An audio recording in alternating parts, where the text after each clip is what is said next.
Mr. President, peace is a choice, and the world expects the UN Security Council to help countries make this choice. This Council is at the center of the global architecture for peace and security. Its creation reflects a central truth. Competition between states is a geopolitical reality, but cooperation, anchored in shared interests and the greater good, is the sustainable pathway to peace. Too often, we see divisions, entrenched positions, and escalatory discourse blocking solutions and the effectiveness of the Council. But we have also seen some inspiring examples of finding common ground and forging solutions to global problems. For example, today marks 3 years since the signing of the Black Sea Initiative and the Memorandum of Understanding with the Russian Federation, efforts that show that we can achieve through mediation and the good offices of the United Nations, even during the most challenging moments. And we've seen many other recent examples. From the Seville Conference on Financing for Development, to the Oceans Conference in Nice, to the agreement on marine biological diversity of areas beyond national jurisdiction and the Cybercrime Treaty, to the Pact for the Future adopted last year. The Pact in particular demonstrates a clear recommitment by the world to strengthen the United Nations collective security system. Drawing from the new Agenda for Peace, it prioritizes preventive diplomacy and mediation, all areas where this Council can play a vital role. As we look to the theme of today's debate, I see 3 areas where we can live up to the Pact's call to renew our commitment to, and the world's face in, the multilateral problem-solving architecture. First, this Council's members, in particular its permanent members, must continue working to overcome divisions. The majority of situations on the Security Council agenda are complex and resist quick fixes. But even in the darkest days of the Cold War, the collective dialogue and decision-making in this Council underpin the common and effective system of global security, one that successfully developed a range of peacekeeping missions, one that opened the door for vital humanitarian aid to flow to people in need, and one that helped prevent a third world war. I urge you to summon this same spirit by keeping channels open, continue to listen in good faith, and working to overcome differences and building consensus. We must also work to ensure that this Council reflects the world of today, not the world of 80 years ago. This Council should be made more representative of today's geopolitical realities. And we must continue improving the working methods of this Council to make it more inclusive, transparent, efficient, and accountable. I urge you to continue building consensus to move the intergovernmental negotiations forward. Second, this Council must continue strengthening cooperation with regional and sub-regional partners. The landmark adoption of Security Council Resolution 2719, supporting African Union-led peace support operations through assessed contributions, is a good example of how we can join efforts with regional organizations to support more effective responses. I also commend this Council's steps to strengthen and rebuild regional security frameworks to encourage dialogue and advance the peaceful settlement of disputes. Troisièmement. And third, member states must honour their obligations under international law, including the UN Charter, international human rights law, and international humanitarian law. The Pact for the Future calls on all member states to live up to their commitments as enshrined in the UN Charter, as well as to uphold the principles of the respect for sovereignty, territorial integrity, and the political independence of states. All of these principles are grounded in international law and are buttressed by a commitment to prioritize prevention of conflict and the peaceful settlement of disputes through dialogue and diplomacy. The Pact for the Future also recognizes the critical contribution made by the International Court of Justice, which celebrates its 80th anniversary next year. Mr. President, as we mark the 80th anniversary of our organisation and of the charter that gave it life and shape, we must renew our commitment to the multilateral spirit of peace through diplomacy. I look forward to working with you in this important endeavour in order to achieve international peace and security, the international peace and security that the people of this world need and deserve. Thank you. Thank you, Mr. Secretary General. I shall now make a statement in my capacity as Deputy Prime Minister and Minister for Foreign Affairs of the Islamic Republic of Pakistan. Mr. Secretary General, fellow ministers, excellencies, distinguished delegates, it is a great honor and pleasure to preside over today's high-level open debate of the UN Security Council on the important theme of promoting international peace and security through multilateralism and peaceful settlement of disputes. Pakistan is striving to fulfill the solemn responsibility of Security Council's presidency with a deep sense of purpose, humility, and conviction.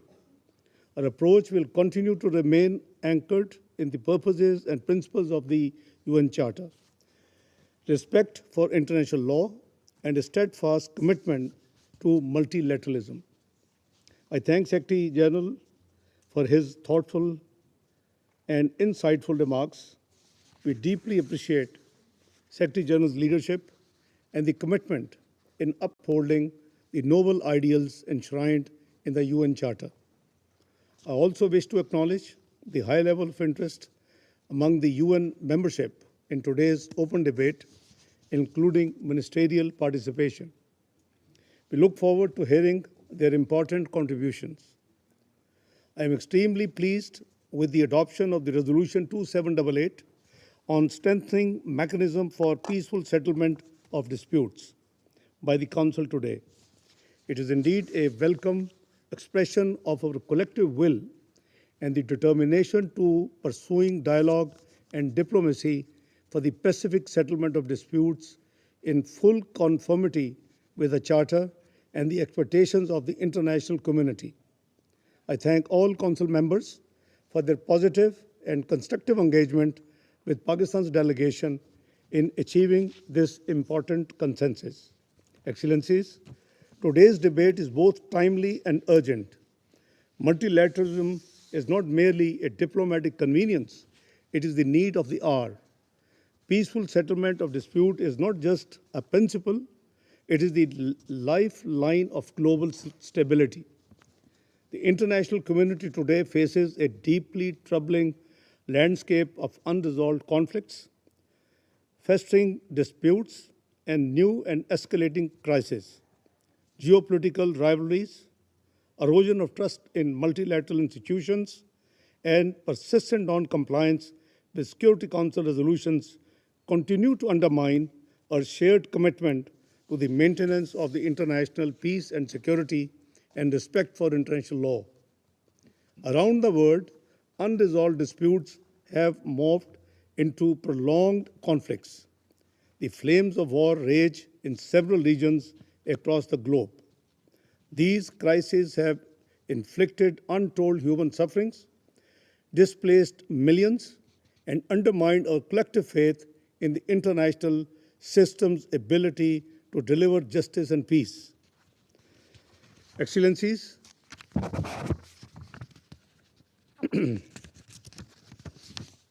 we must collectively acknowledge that durable peace is not forged through power projection or unilateralism, but through dialogue, mutual respect, and inclusive diplomacy. The centrality of multilateralism, as reaffirmed in the Pact for the Future, offers a framework for trust building and cooperation essential to conflict prevention and resolution. Pakistan remains a firm believer in the promise and power of multilateralism. As a long-standing member of the United Nations and one of the largest troop contributing countries to the UN peacekeeping, Pakistan's commitment to peace is principled, enduring, and consistent. Excellencies, peaceful settlement of disputes is not just a moral or legal imperative, it is a strategic necessity. Despite the Charter of the United Nations, providing comprehensive tools under Chapter 6 for the Pacific settlement of disputes, including negotiations, inquiry, mediations, conciliations, arbitration, and judicial settlement.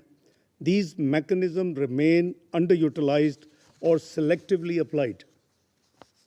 The Security Council has prime responsibility in this regard, yet we continue to witness the persistence and proliferation of unresolved conflicts, many of which remain on the Council agenda for decades. Selective implementation of Council resolutions, double standards, and the politicization of humanitarian principles have eroded its credibility and effectiveness. The ongoing tragedies in Palestine and the Indian illegally occupied Jammu and Kashmir are vivid examples of this malice. The prolonged suffering of the Palestinian people, particularly in Gaza, remains a stark reminder of the urgent need for a just and lasting solution. Israel's latest onslaught in Gaza has killed over 58,000 Palestinians, mostly women and children. The humanitarian situation is dire, with civilians bearing the brunt of the violence and deprivations. We reiterate the call for an immediate, unconditional, and permanent ceasefire in Gaza and across the occupied territory. The ceasefire must serve as a stepping stone for a broader and durable peace.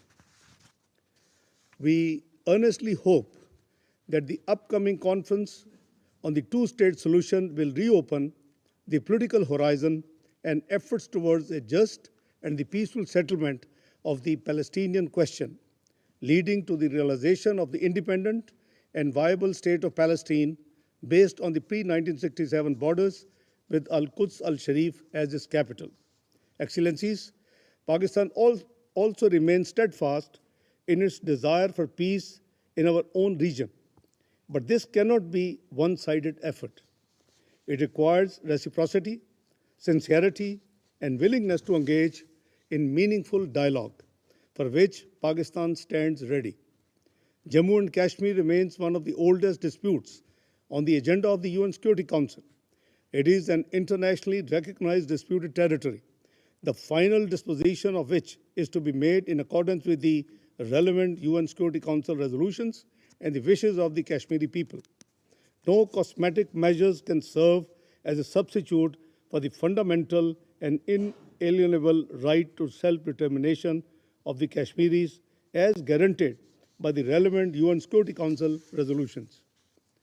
The 65-year-old Indus Water Treaty between India and Pakistan is a noteworthy example of dialogue and diplomacy working for peacefully arriving at a water-sharing arrangement between two neighbors. The treaty has withstood periods of trials and tribulations in bilateral relations. It is most unfortunate and regrettable that India has chosen to illegally and unilaterally hold this treaty in abeyance on baseless grounds with the intention of withholding the flow of water to 240 million people of Pakistan who rely on it for their livelihood and survival. At the heart of almost all the conflicts across the globe is the crisis of multilateralism, a failure not of principles but of will, a paralysis not of institutions but of political courage. The path to sustainable peace lies in peaceful resolution of disputes. In this spirit, I humbly suggest, first, we must revitalize trust in the UN system. That requires ensuring equal treatment of all conflicts based on international law, not geopolitical expediency. The Security Council resolutions must be implemented universally and without discrimination.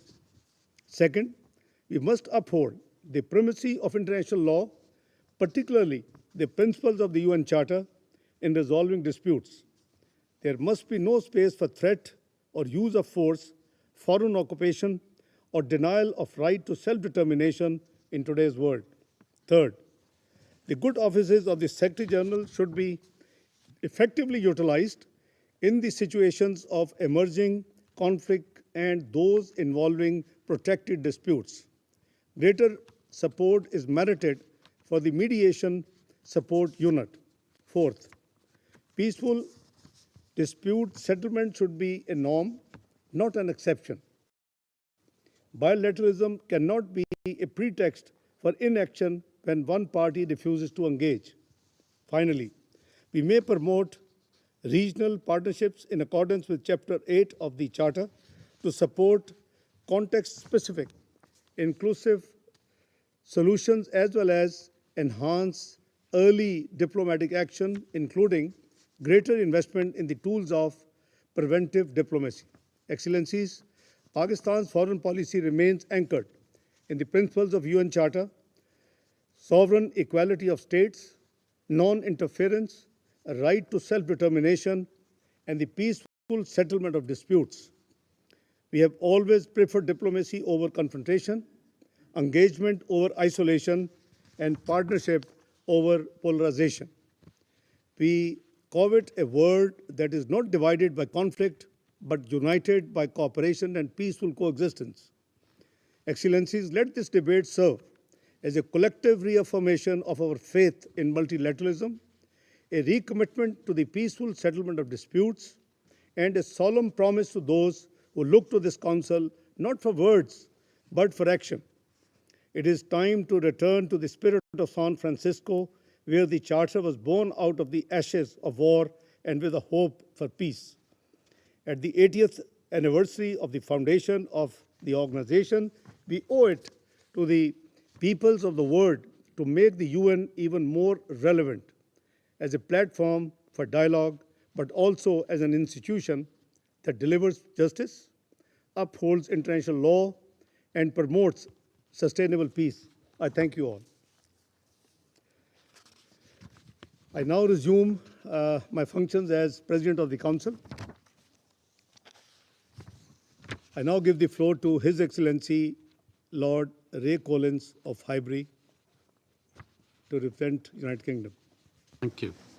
Mr. President, the United Kingdom thanks Pakistan for convening this timely debate at a time when multilateralism faces unprecedented strain. As the Secretary-General said, the world is witnessing more conflict than at any time since the founding of the United Nations. From Russia's illegal invasion of Ukraine to the protracted crisis in Gaza, the international community is being tested. From our response must strive for peace and be guided by the principles of the UN Charter.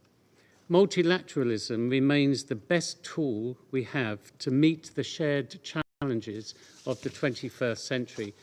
And this Council, as the UN organ with the primary responsibility for international peace and security, should play a central role. That includes through collective commitment to the rule of law, including international humanitarian law and to the peaceful settlement of disputes. These are not abstract ideals. They are principles by which we could collectively prevent and resolve conflict. That is why the United Kingdom has kept these principles at the heart of its foreign policy. But as we mark the UN 80th anniversary, we must seize this moment to revitalise the peace and security architecture, champion human rights, and strengthen the UN development system and humanitarian architecture to ensure all three pillars are collectively fit for purpose. We should make full use of the UN's mediation and conflict prevention capabilities. In Sudan, we continue to urge the warring parties to engage meaningfully with existing diplomatic initiatives, including the United Nations mediation efforts, to achieve a lasting national ceasefire and political solution. Here and elsewhere, we need the United Nations to help address the root causes of conflict. Peace operations should be more adaptable, politically attuned, and better coordinated with other UN and regional actors, leveraging new technologies and local expertise. We must focus not only on brokering peace, but on sustaining it. The United Nations' efforts to verify the implementation of the peace agreement in Colombia is a good example of this work in the field. And here in New York, we can make better use of the UN peace-building architecture to support national efforts to sustain peace. Underscoring this, we must recall that, crucially, sustainable peace can only be achieved through inclusive peace processes with the full, equal, meaningful, and safe participation of women. Mr. President, the UN Charter is our shared foundation. In this moment of global uncertainty, we must recommit to multilateralism, not as a slogan, but as a strategy. The United Kingdom stands ready to work with all member states to this end, including to uphold peace, security, and the rule of law. Thank you. Thank you, Excellency Lord Collins, for your candid statement. I would now give the floor to Somalia.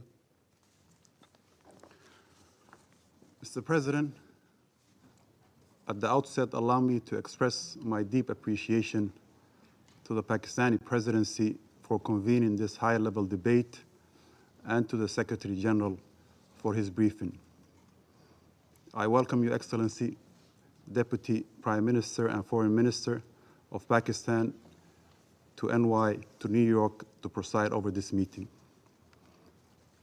Pakistan's leadership in bringing us together for this important debate and the just adopted resolution is both timely and commendable. It also reaffirms your long-standing commitment to multilateralism, international peace, and peaceful settlement of disputes. Across the world, we are witnessing the painful consequences of unresolved conflicts where lives uprooted, hopes dashed, and entire regions destabilized. The world has grown weary of a cycle in which geopolitical rivalries breed division, international obligations are set aside, and Security Council resolutions too often remain unfulfilled.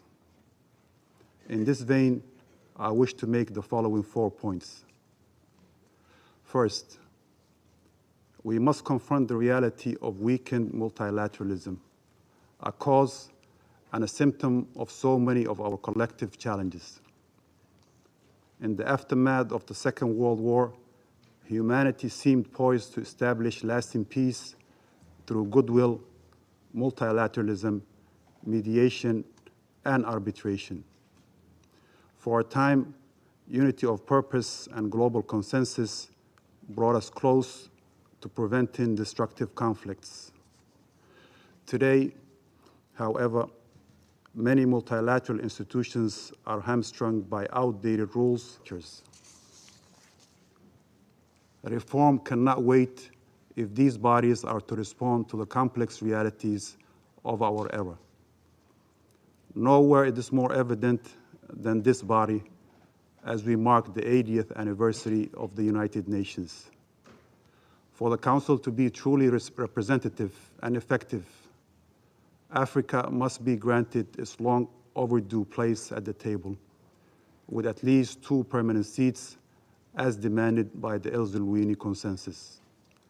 Without such renewal, our legitimacy and capacity to address conflicts will remain out of reach. Second, from the very outset of any UN mission, we must have a clear and realistic exit strategy, especially during complex political transitions. Our engagement should be purposeful and time-bound, aiming to empower local actors to sustain peace themselves. Supporting transitions cannot be reduced to providing electoral assistance or treating elections as the sole marker of democracy.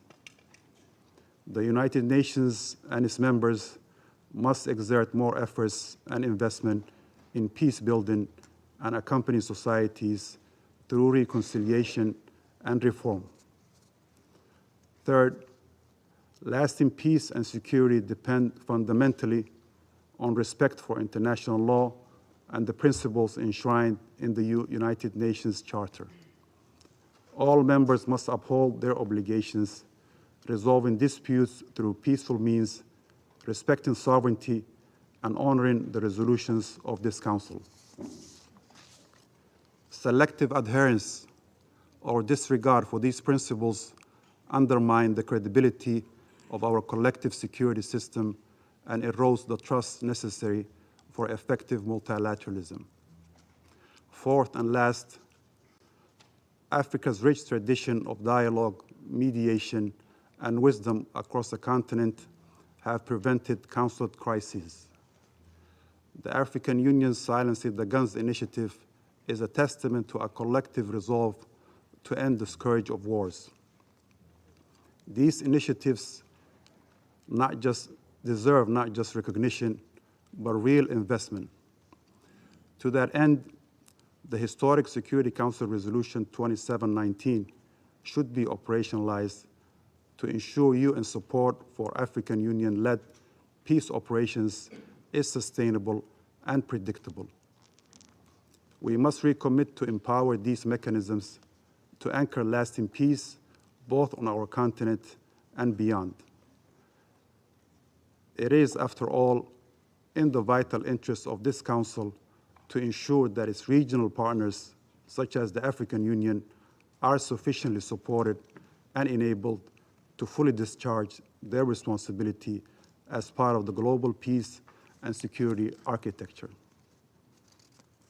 Mr. President, as we recently marked Mandela Day last week, we echo the words of this leader who embodied reconciliation and peace. I quote, "It's so easy to break down and destroy. The heroes are those who make peace and build." End of quote. Today, it's imperative to renew our commitment to multilateralism and to the Charter's vision, a world where disputes are settled not through military might, but rather by diplomacy and political solutions. I thank you. Thank you, Excellency, for delivering a statement on behalf of Somalia.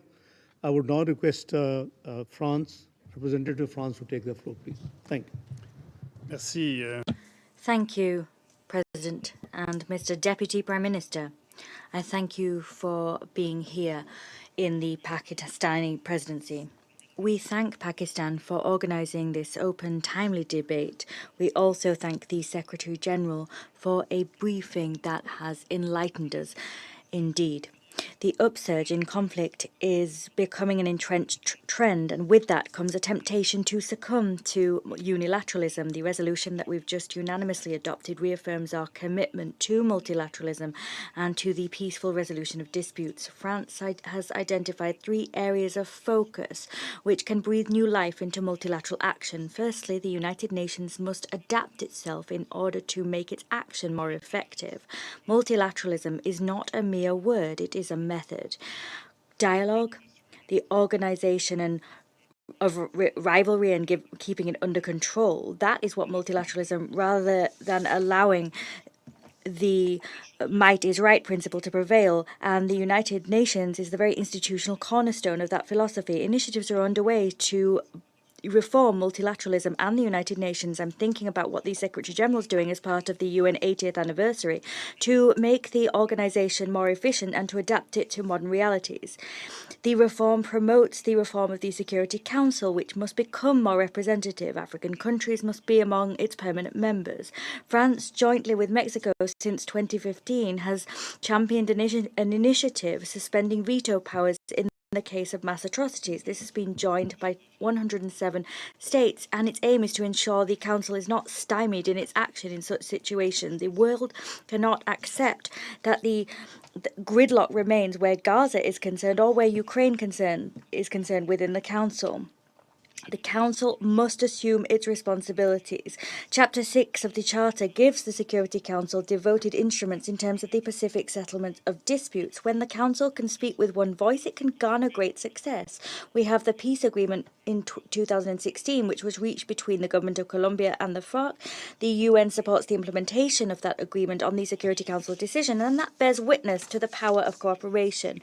The Security Council must make use of the full complement of instruments at its disposal. It must also work in contact with and close consultation with regional organizations, civil society, women, and all local stakeholders. In Sudan, the Council must take more decisive action to foster a return to peace. Where Haiti is concerned, we wish to continue work with all Council members to strengthen the involvement of the United Nations and to restore security in line with the Secretary General's recommendations. Thirdly, the international community must remain mobilized to ensure international law is upheld.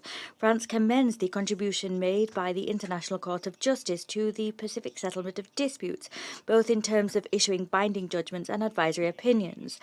Upholding international law, beginning with upholding international humanitarian law and international human rights law, is one of the cornerstone of conflict prevention and conflict resolution. These bodies of law have been trampled on in recent years, and the belief that they must all be upheld is what forms the rationale of our commitment to the ICRC initiative regarding international commitment to international humanitarian law, and it also explains our commitment to fighting impunity globally. Deputy Prime Minister, during the address at the General Assembly rostrum last September, the President of the Republic spoke about the greatest convergence of crises in 8 decades of the UN's existence. It behooves us to face up to that situation. We must choose to allow diplomacy to prevail over might, and cooperation and collaboration must prevail over unilateralisms. We have destructive illusions of pseudo-solutions where force prevails. Our Council must pit against that this founding choice to peacefully resolve disputes. Thank you. Thank you, Excellency, the representative of France. I would now give the floor to His Excellency, the representative of China, the Council member. Thank you, President. China applauds Pakistan's initiative to convene this open debate, welcomes Deputy Prime Minister and Minister for Foreign Affairs Mohammad Ishaq Dar presiding over today's proceedings here in New York, and thanks Secretary General Antonio Guterres for his briefing. China welcomes the Security Council's unanimous adoption of the resolution on strengthening the mechanisms for the peaceful settlement of disputes. 8 decades ago, the world anti-fascist war ended in a great victory. The signing of the UN Charter established the basic norms governing international relations and manifested humanity's common aspirations to end the scourge of war and maintain world peace. 80 years on, the world is entering a new era where upheaval and change are the order of the day, and peace and development remain an arduous mission far from accomplished. The 80th anniversary of the UN provides the international community with the pivotal opportunity to revisit the founding aspirations of this organization, revitalize multilateralism, and keep forging ahead in the interest of international peace and security. I'd like to highlight the following points. First, commitment to settling disputes by peaceful means. It's inevitable that tensions and frictions sometimes arise between countries, but pressurizing, imposing sanctions, or even resorting to force is often counterproductive, as they lead to greater conflicts and add to the pileup of hatred and animosity. Countries must respect each other's national sovereignty and territorial integrity, take seriously each other's legitimate security concerns, resolve their differences through mutual understanding and mutual accommodation, and move towards greater consensus through dialogue and engagement. The international community, major countries in particular, should build bridges for dialogue and cooperation rather than stoke or fuel the flames and instigate confrontation. Second, respect for the purposes and principles of the UN Charter. We are witnessing so many conflicts and confrontations around the world today, not because the Charter is out of date, but because the purposes and principles thereof have failed to be truly respected. The Charter is the bedrock that mustn't be shaken, on which international order is built. It is not an a la carte menu that one can pick and choose from. The international community should reject the law of jungle, whereby more powerful nations bully the less strong ones, adhere to the principles enshrined in the Charter, including sovereign equality, non-interference, and peaceful settlement of disputes, uphold equality for all nations, large and small, and safeguard international equity and justice. Third, enabling the Security Council to effectively fulfill its duties. The Council has the primary responsibility for maintaining international peace and security. In the face of major crises and conflicts, this Council must resolutely perform its Charter-mandated functions and take timely and effective action. Council members should rise above self-interest and prioritize the common good. They should abandon geopolitical calculations and seek unity and cooperation. Resolutions adopted by the Council are legally binding and must be implemented in letter and in spirit, without selective application, much less double standards. The UN Secretary-General and their special envoys and special representatives play an important role in mediation and conflict resolution and should work in synergy with the Security Council. Fourth, support for the active role of the Global South. Most countries of the Global South have suffered from invasion, colonization, and plunder, and thus understand intimately the value of peace.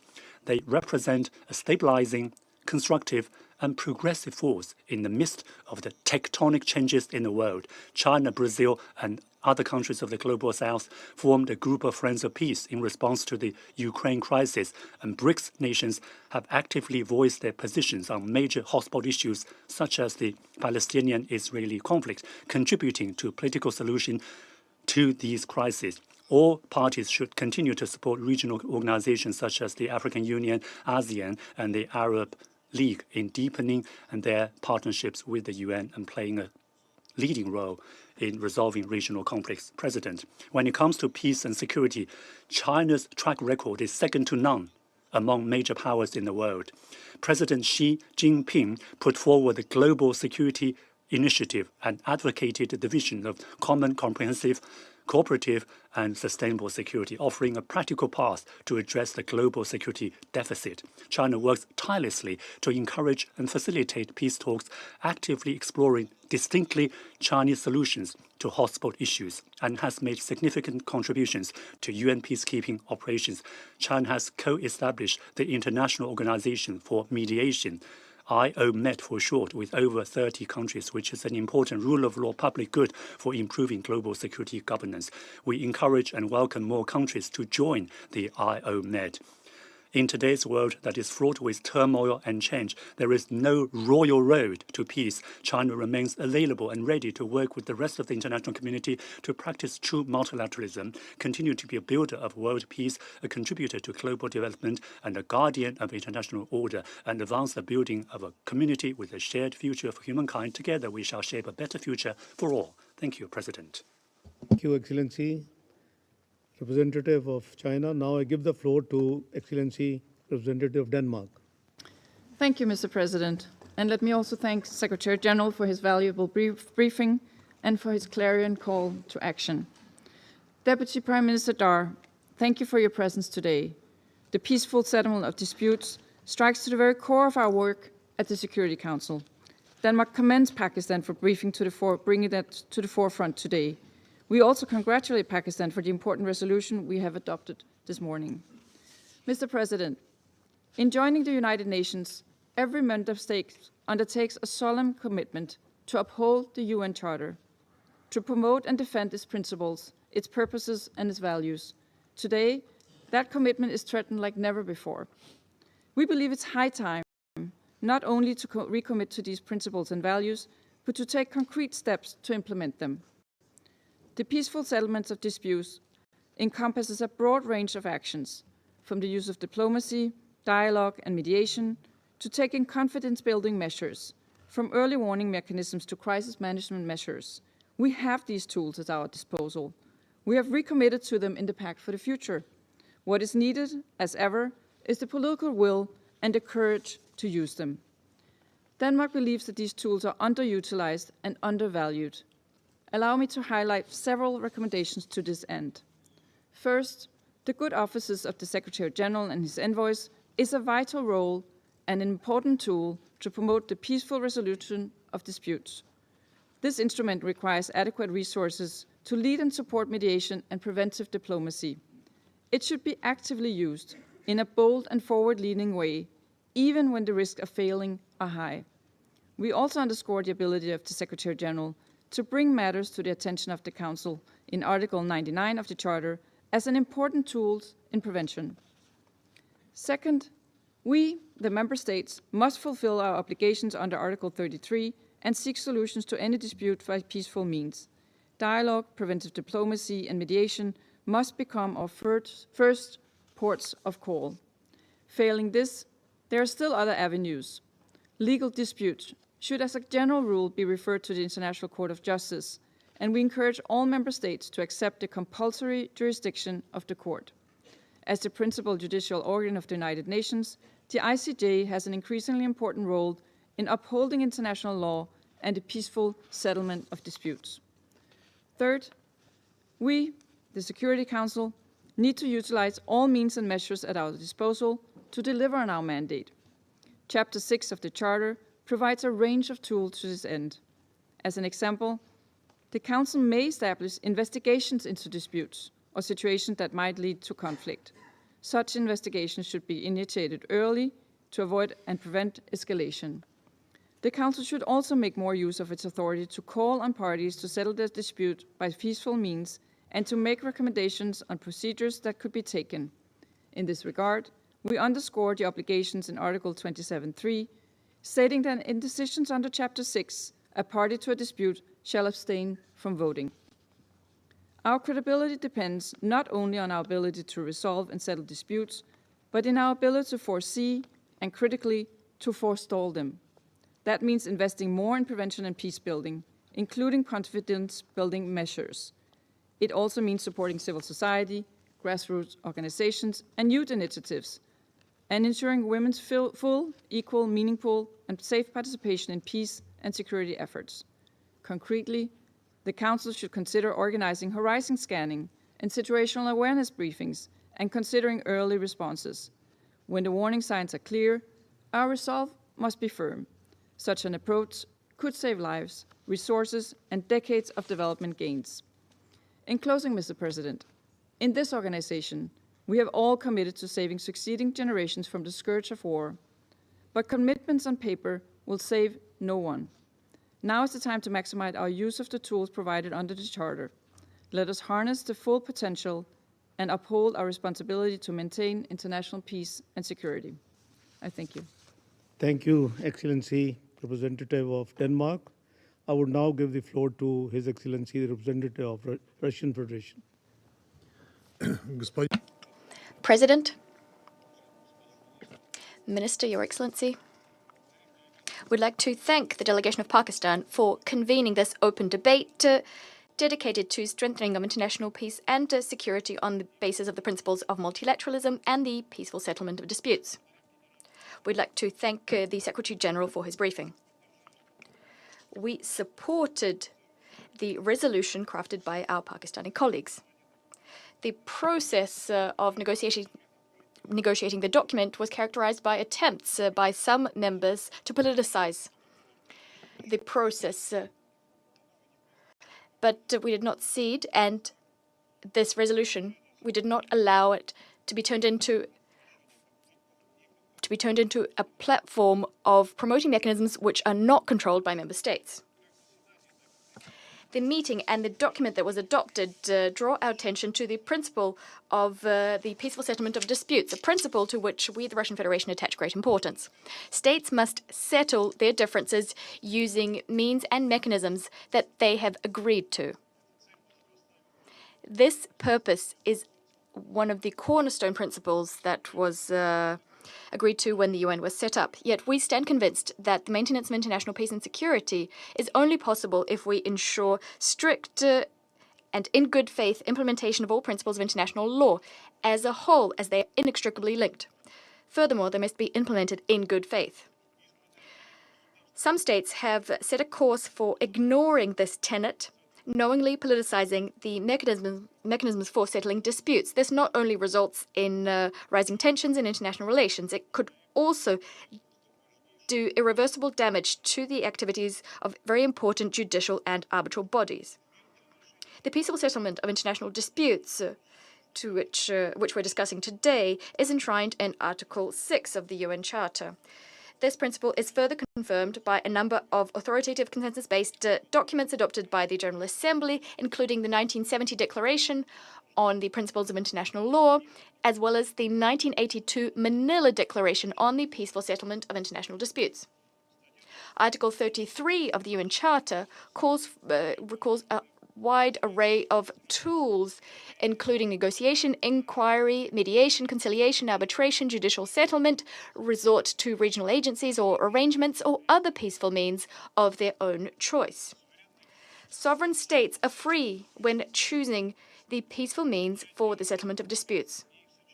Neither certain means nor a combination thereof can be imposed on states. The Security Council has the right to recommend to the parties various decisions, but this right must be implemented pragmatically, with due regard for the specifics of each situation and on a deep understanding of the historic and regional context, as well as the root causes of a given dispute. We stand convinced that unless we uphold the principles of good faith and consent of the parties, the effective settlement of disputes is impossible in principle. Obviously, decisions handed down by mechanisms, the use of which one or both parties did not consent to, is illegitimate from the outset. This will not be implemented.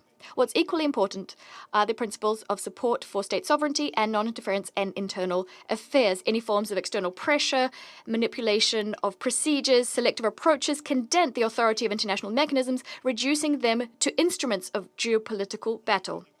Such a degradation can be clearly seen in the case of the International Criminal Body, which the international community pinned hopes on at one point, a long time ago. On this note, our common objective is to shield from misuse and manipulations the ICJ, the primary judicial body of the United Nations. The ICJ's authority and effectiveness directly depend on the independence and impartiality, qualities which the ICJ managed to preserve despite attempts to drag it into dubious political ventures. The ICJ's increased workload is a testament to the high level of trust states place in the court. Having said that, the court's funding remains incommensurate with its importance and its size, as well as with the scope of the tasks entrusted to it. We believe what's of principled importance is to ensure the ICJ has the requisite support from member states, especially against the backdrop of the SG's UN 80 initiative. We call for the redistribution of resources to those bodies which genuinely work to strengthen international law. The ICJ is without a doubt a body that deserves such support.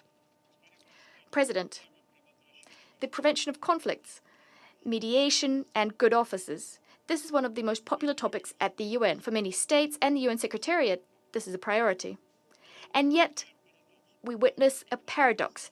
Despite full support in word, states which are experiencing conflict frequently are in no hurry to delegate these powers to the UN. They view such delegation as interference in their internal affairs. The UN itself is gradually ceding ground as the most active mediator in international conflicts, citing lack of influence or geopolitical contradictions as the reasons. Another example, which was reflected in the resolution adopted today, is early prevention. We do not support this concept because in the majority of cases, it was promoted with the objective of needing to interfere in situations due to political reasons, for political motives, which reflect the goals of a single group of countries. We stand convinced that the effectiveness of UN Secretariat efforts on preventive diplomacy is rooted in trust. Some states are openly casting doubt on these efforts' impartiality, refusing to have missions deployed on their territory. Some see these efforts as externally imposed mechanisms which promote agendas divorced from national priorities and which are, as a minimum, useless or, what's worse, could be used as an instrument for exerting pressure. We believe that in these states, concern about sovereignty and national leadership are not fully taken into consideration by the UN. We stand convinced that to resolve this issue, the Secretariat and its field presence must revert to genuine impartiality in keeping with Articles 100 and 101 of the UN Charter. Moreover, UN efforts should not be overloaded with objectives which serve an ideological agenda of a given group of countries. Without diminishing the importance of peace-building efforts, the need to achieve gender equality, to combat sexual violence, to assist development, and tackle climate change, well, these issues cannot be at the center of the UN's political mediation efforts. It's time to recognize, once and for all, that there are no universal indicators of conflict. But the issue does come up again if you look at, for instance, the efforts of the UN standby team of mediation experts. This team is focusing on exactly these secondary topics. Another trend of late is chronic non-respect for and non-compliance with of agreements forged through peaceful efforts, including Security Council resolutions. Concluding an agreement is not enough. It must be implemented. Examples abound. What happened with the Minsk agreements, which were signed, according to European leaders, deliberately not to be implemented, but just to buy time, and this was done in plain sight. This was the most glaring example of the failure of conflict prevention. Another important element of the peaceful settlement of disputes, which we must pay close attention to, is ensuring that we base all of our work on reliable data. A hallmark of the times we live in is the dissemination of unverified information, and at times of blatant disinformation. This is disseminated through the media and NGOs. Frequently, such biased information even seeps into UN documents and is then actively used by UN staff. We must buck this trend. Thus, the variety of means for the peaceful settlement of disputes gives states ample opportunities for resolving the disagreements that arise between them. Yet, to achieve our desired objective, we must ensure that the parties to a dispute implement agreements in good faith without the imposition of decisions or solutions from the outside. We're genuinely interested in restoring the central role of the UN in the maintenance of peace and security through peaceful means, with due regard for the primary responsibility of the Security Council for this task. We hope that the Secretariat and the Security Council will draw the requisite conclusions in a timely manner. I thank you. Thank you, Excellency, the representative of Russian Federation. I would now give floor to Excellency, the representative of Greece. Thank you, Mr. President. At the outset, I would like to welcome your presence and congratulate Pakistan for the presidency of the Security Council for the month of July. I would also like to thank the Secretary General for his briefing. Mr. President, the promotion of international peace and security through multilateralism and peaceful settlement of disputes lies at the heart of the United Nations Charter and should remain a common priority for all member states. Having recently marked the 80th anniversary of the UN, we cannot but reflect on the tremendous toll of World War II on countries like Greece and the firm belief that conflicts and wars should and can be averted. Greece proudly was among the first countries to sign the UN Charter, becoming thus a founding member of the United Nations. The peaceful settlement of disputes is among the very principles that form the bedrock of the UN. Greece fully adheres to the principle of peaceful settlement on international disputes and seeks to promote a wide array of tools for their prevention and resolution based on the primacy of international law as set out in Chapter 6 of the UN Charter. Moreover, Greece is a firm proponent of the rules-based multilateral system, which stipulates that the UN members should refrain from the threat or use of force against other members. We believe that respect for international law and commitment to the principle of good neighborly relations are of paramount importance for safeguarding and strengthening peace and security. Greece, as a credible and steady force, as well as a pillar of stability in its region, has always been committed to the rules of international law, including the UN Convention on the Law of the Sea, and remains a firm advocate of the principle of peaceful settlement of disputes in accordance with the UN Charter, placing particular emphasis on the prohibition of the threat or use of force. Mr. President, allow me to offer some more reflections. First, Greece spares no effort to promote the peaceful settlement of disputes, utilizing all the tools enshrined in the Charter and participating in relevant initiatives. The respect of international law and the promotion of good neighborly relations remain the solid basis of this endeavor, and we emphatically call on all member states to uphold the same principles as the only viable way for peaceful coexistence, prosperity, and stability. At the same time, the implementation of Security Council resolutions by all member states and international organizations is an essential component for the maintenance of international peace and security. It is also crucial that all member states respect international law and adhere to all major conventions, as Greece has done. Second, during our tenure in the Security Council, we are determined to work in an efficient and productive way in order to further promote the peaceful settlement of disputes and the respect for international law and the UN Charter, long-standing principles of Greek foreign policy. Guided by the triptych dialogue, diplomacy, and democracy, the motto of our tenure as an elected member of the Security Council for 2025-2026, Greece brings a principled voice to this table. These are not just words, but the core tenets of our foreign policy and of our Security Council participation as an elected member. In this context, we seek to act as a reliable and constructive interlocutor with all UN member states, maintaining open channels of communication, not only with our neighbors, but the whole international community.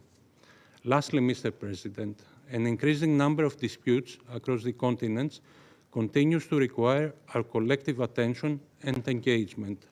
2025 offers an opportunity to collectively reflect on the accomplishments of the organization and to build on solid values, reiterating our steadfast support for the UN Charter and international law. As a staunch supporter of multilateralism and international law, with the UN at its core, Greece remains committed to promoting peaceful dispute settlement as the only viable way for sustaining peace. I thank you. Thank you, Excellency, the representative of Greece. I would now give a floor to Excellency, the representative of the United States. Thank you, Deputy Prime Minister Dar, for convening this important debate, and I also thank the Secretary General for his briefing. 80 years ago, in the wake of the devastation of 2 world wars, the United States convened the nations of the world to envision a better future. They formed the United Nations with the aim of saving succeeding generations from the scourge of war. Those nations recognized that even in a peaceful world, disputes would still arise among states, but they determined that disputes could and must be resolved peacefully. The United States firmly believes in this basic founding principle enshrined in the UN Charter. Across the globe, the United States continues to work with parties to disputes, wherever possible, to find peaceful solutions. In the past 3 months alone, we have seen U.S. leadership deliver de-escalations between Israel and Iran, between the Democratic Republic of Congo and Rwanda, and between India and Pakistan. The United States, under President Trump's leadership, played an important role in encouraging the parties to reach these resolutions, which we applaud and support. We call on all UN member states involved in disputes or conflicts to follow the example of those countries and to make every effort to resolve their disputes and cease violence. Mr. President, in particular, we call for a ceasefire in Ukraine. Russia must cease its attacks on civilians and fulfill its obligations under the Charter. We call on other UN member states to stop providing Russia with the means to continue its aggression. The war must end. Mr. President, for peaceful dispute settlement processes to be credible, their outcomes must be implemented. We again call on China to abide by the 2016 ruling of the Arbitral Tribunal convened under the 1982 Law of the Sea Convention, which is both final and legally binding on China and the Philippines. For 9 years now, China has refused to live up to its obligations as a party to the convention. Instead, China has continued to publicly reject the ruling, interfere with the exercise of high seas freedoms as reflected in the convention, and assert expansive and unlawful claims that infringe on the sovereign rights and jurisdictions of other South China Sea littoral states, including the Philippines, Brunei, Indonesia, Malaysia, and Vietnam. We once again condemn China's expansive and unlawful maritime claims in the South China Sea and the dangerous and destabilizing ways it attempts to enforce them. Colleagues, over the years, the international community has developed robust mechanisms to help states reach agreements. However, some of these mechanisms are flawed, as they are subject to bias against particular countries or seek to exceed their jurisdiction to the detriment of the sovereignty of all states, another principle in the UN Charter. The United States staunchly opposes such overreach, even as we support true contributions to international peace and security. It is critically important that institutions and structures aimed at facilitating the peaceful settlement of disputes operate with due regard for the state's sovereignty and the principles enshrined in the UN Charter. The United States is ready to continue working with the United Nations and with other UN member states to support peaceful means of resolving differences. I thank you. Thank you, Excellency, the representative of the United States. I will now give the floor to Excellency, the representative of Sri Leone. Mr. President, Your Excellency, Senator Mohammed Ishaq Dar, Deputy Prime Minister and Foreign Minister of the Islamic Republic of Pakistan, Sierra Leone commends the Islamic Republic for convening this timely and significant high-level open debate and for facilitating the resolution adopted today. Today's debate reinforces one of the core purposes and principles of the United Nations, the promotion of international peace and security through international cooperation and the peaceful settlement of disputes as enshrined in Chapter 6, Articles 33 to 38 of the Charter of the United Nations. We also express appreciation to the Secretary General for his insightful briefing. As a country that endured the horrors of conflict and now enjoys the dividends of peace, Sierra Leone speaks from experience. Our transition from civil war to stability was made possible through regional and multilateral cooperation, including action and the good offices of the United Nations, the pivotal role of ECOWAS and African Union, supporting inclusive national dialogue and ownership. The journey started with a leadership decision to mediate amidst brutality and resentment. It is now a journey that testifies to the promises of the Charter that with political will and international solidarity, peace is possible, sustainable, and transformative. Our commitment to multilateralism is unwavering. As an elected member of this Council and a nation that has gained from the Peace Building Commission's support, we continue to promote inclusive dialogue, reconciliation, justice, and national ownership of peace processes. Our foreign policy and global engagement are inspired by the UN Charter, as well as the Bandung Principles, the African Union Constitutive Framework, and the enduring principle of solidarity among nations. Sierra Leone believes that this body needs to be urgently reformed, a view that underscores our commitment to the Common African Position on the Security Council reform as put forward by the African Union. Mr. President, 80 years ago, the United Nations emerged from the ashes of global war with a solemn promise to save succeeding generations from the scourge of war. For over 8 decades, multilateralism has helped prevent conflicts, resolve disputes, and foster development. However, persistent inequalities, geopolitical tensions, and new global challenges, from climate insecurity to technological disruption, demand that we renew and reinforce our collective commitment. In this regard, Sierra Leone wishes to highlight 4 key points. First, the Security Council must move from rhetoric to action. Principles must be backed by practice. Chapter 6 of the Charter offers an extensive toolkit for peaceful dispute resolution, including negotiation, mediation, conciliation, arbitration, the good offices of the Secretary General, and judicial settlement. These tools are not mere aspirations. They are binding instruments of action. Among them, judicial settlement plays a vital role, and we affirm the importance of the International Court of Justice in this respect. As the principal judicial organ of the United Nations, the ICJ provides a peaceful and legally binding mechanism for resolving interstate disputes and upholding international law. Sierra Leone also encourages strengthened engagement between the Council and regional organizations. Our experience in West Africa with ECOWAS, the African Union, and the Mano River Union has demonstrated that proximity, legitimacy, and shared values enable more agile and context-specific responses. This regional global complementarity is essential to African peace and security architecture and aligns with the principles of subsidiarity and solidarity. Second, the Security Council must improve its follow-up and implementation of adopted resolutions.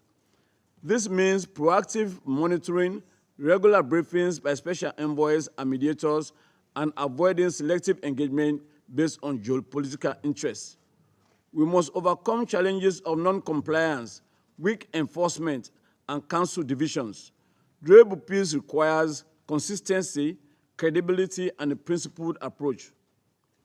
Additionally, the Council and the broader UN system must also address root causes such as marginalization and non-inclusion of minorities, governance gaps, and competition over resources, which often lie at the heart of disputes. Third, the Secretary General should be fully empowered to act early and decisively. We support the use of Article 99 in instances where emerging crises threaten international peace and security. The good offices of the Secretary General must be actively used to facilitate dialogue and escalation, as was exhibited last week on the Cyprus question. We call for enhanced cooperation between the Secretary General and regional leaders. Regional diplomacy and quiet back-channel engagement often lay the groundwork for official mediation. We also underscore the need for adequate and sustained funding for DIPA's mediation work and standby team of senior mediation advisors, which remains a valuable tool. Fourth and finally, we must shift from reactive crisis management to proactive conflict prevention. Preventive diplomacy should be institutionalized through consent-driven horizon scanning, early warning briefings, and partnerships with regional organizations and civil society. The Pact for the Future, particularly Actions 13 through 18, offers a blueprint for building just, inclusive, and peaceful societies. It reaffirms the necessity of dialogue, mutual understanding, and the peaceful settlement of disputes among states. Sierra Leone is committed to supporting the implementation of these actions in both word and deed. Our post-conflict peace-building efforts, including the Truth and Reconciliation Commission, hybrid accountability mechanisms, and community-based reconciliation, have provided a model of restorative justice. We now share these lessons through South-South cooperation, peer exchanges, and mediation training. Previously on the Security Council's agenda and now a member of the Council, Sierra Leone is both a witness to the power of multilateralism and an advocate for its future. We reiterate our belief in the enduring relevance of the Bandung principles, including mutual respect for sovereignty, non-interference, equality, and peaceful coexistence. These values, shared across the developing world, remain central to global peace and security architecture. Let us not wait for the outbreak of conflict before we act. Let us use the tools of diplomacy, solidarity, and justice. We must remain committed to upholding the principles of the Charter, advance the rule of law, and strengthen multilateralism as the cornerstone of a more peaceful, equitable, and secure world. I thank you. Thank you, Excellency, the representative of Sierra Leone. I would now request and give the floor to Excellency, the representative of Guyana.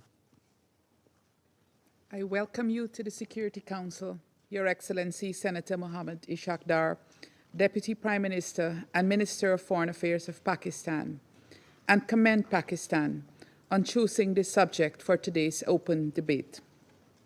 I also thank Secretary General Guterres for his powerful message. Mr. President, the formation of the United Nations 80 years ago was driven by the catastrophe of 2 world wars, which brought untold sorrow to mankind. Multilateralism triumphed as world leaders unite across geopolitical divides to save succeeding generations from the scourge of war. Consequently, the UN's primary purpose, as stated at the very beginning of the Charter, was the maintenance of international peace and security, and to that end, I quote, taking effective collective measures for the prevention and removal of threats to the peace and for the suppression of acts of aggression or other breaches of the peace, and to bring about by peaceful means and in conformity with the principles of justice and international law, adjustment or settlement of international disputes or situations which might lead to breach of the peace, unquote. Today, as the UN approaches its 80th anniversary, we see the highest number of conflicts since World War II, creating untold suffering for millions of people. The core humanitarian principles aimed at protecting innocent civilians are being violated, and the protections afforded humanitarian personnel, which are considered sacred, are being grievously eroded. We need not look any further than what is taking place in Gaza today, even though many other examples abound. Mr. President, the international community must encourage all parties to conflict to settle their dispute using the comprehensive menu of options under Article 33 of the Charter, which includes negotiation, mediation, conciliation, arbitration, judicial settlement, resort to regional agencies or arrangements, or other peaceful means of their own choice. History has shown that states that have chosen to resolve their disputes through peaceful means have seen many positive outcomes. The international system needs more states in conflict to choose this path. Indeed, it must be underscored that in every instance where there has been conflict and war, the resolution has inevitably come through one of the very means offered in the Charter, most often negotiation and mediation, leading to ceasefires or peace agreements. Sadly, by this time, too many would have lost their lives, and critical infrastructure would have been destroyed, requiring immense resources for rebuilding. In Guyana, we too have chosen peace through our application to the International Court of Justice, pursuant to Article 33 of the Charter, in relation to an unlawful claim to 2/3 of our territory. Mr. President, as the foremost body entrusted with the maintenance of international peace and security, the Security Council has a central role in ensuring that disputes are resolved peacefully and must deliver on its responsibilities.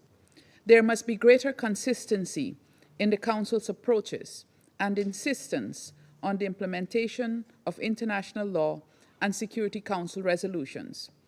As the Council faces growing criticisms for inaction, concerted efforts must be made to rebuild trust in the Council and greater use made of the tools available in the Charter to prevent or end disputes and to address non-compliance. Accountability and justice are also crucial to the achievement of peace and security. The Security Council must speak with one voice in championing respect for international law and staunchly support the international judicial bodies in carrying out their functions with independence, impartiality, and efficiency. We must also increase multilateral efforts aimed at narrowing development divides and overcoming poverty, increasing opportunity for women and young people, promoting respect for human rights, and building strong institutions. These will contribute immensely to the attainment of international peace and security. The United Nations remains central in this regard. In closing, Mr. President, I reaffirm Guyana's commitment to multilateralism and to the peaceful settlement of disputes. Global solidarity for peace has never been more crucial. We must choose peace on every occasion. I thank you. Thank you, Excellency, the representative of Guyana. I would now give the floor to Excellency, the representative of Panama. Muchas gracias. Thank you very much, Mr. President. Panama is grateful to the Islamic Republic of Pakistan for convening this open debate. It broaches a topic of crucial importance, one which is very topical: the future of multilateralism as a tool for conflict resolution. We welcome His Excellency Mohammed Ishaq Dar, Deputy Prime Minister and Minister for Foreign Affairs of Pakistan. We thank and commend Mr. Antonio Guterres, Secretary General of the United Nations, for participating in this meeting, and we also thank the Ministers of State and other senior officials that do us the honor of being here today. Mr. President, today the world is experiencing the greatest number of armed conflicts occurring simultaneously since 1946. The worsening of the crises in Ukraine, Gaza, Myanmar, and Sudan, Haiti, to name but a few, brings us an ominous message. We have a great deal yet to do if we are to forge ahead with our mission of consolidating international peace and security. It would even appear that progress is being undone.